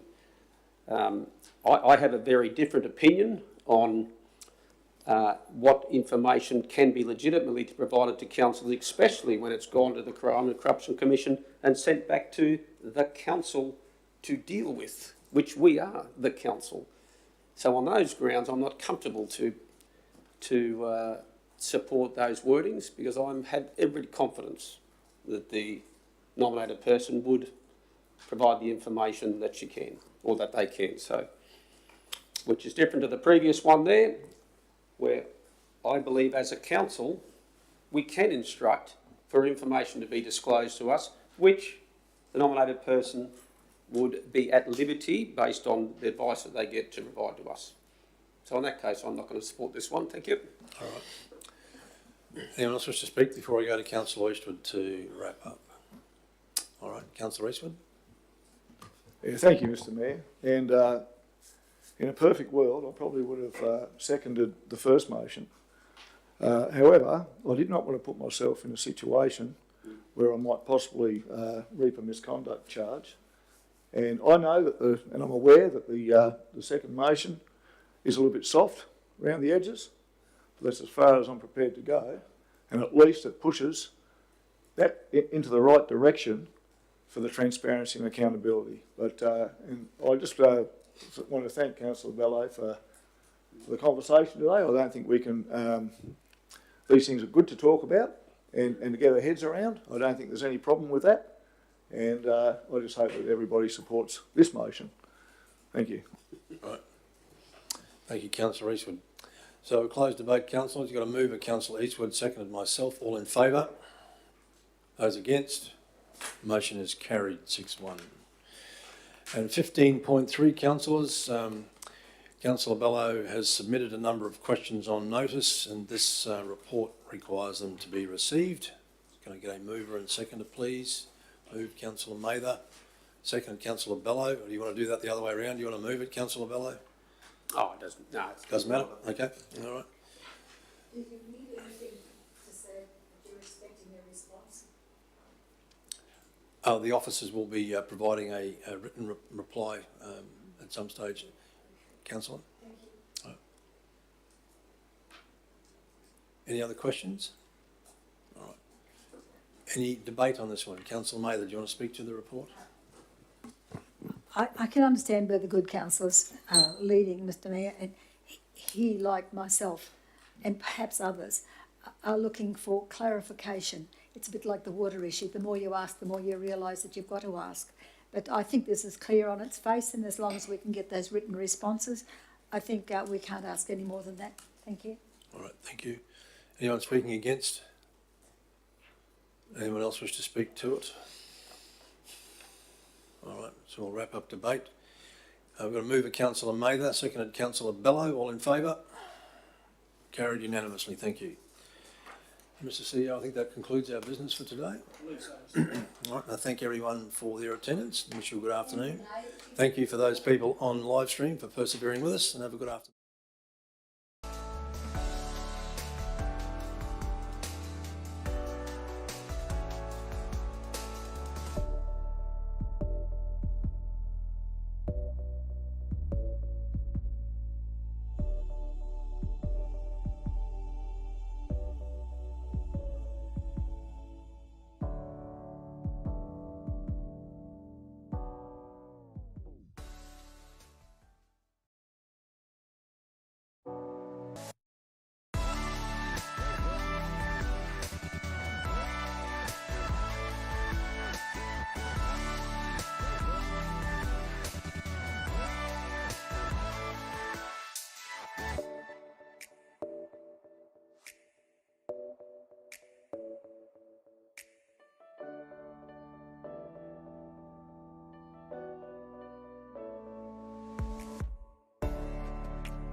you.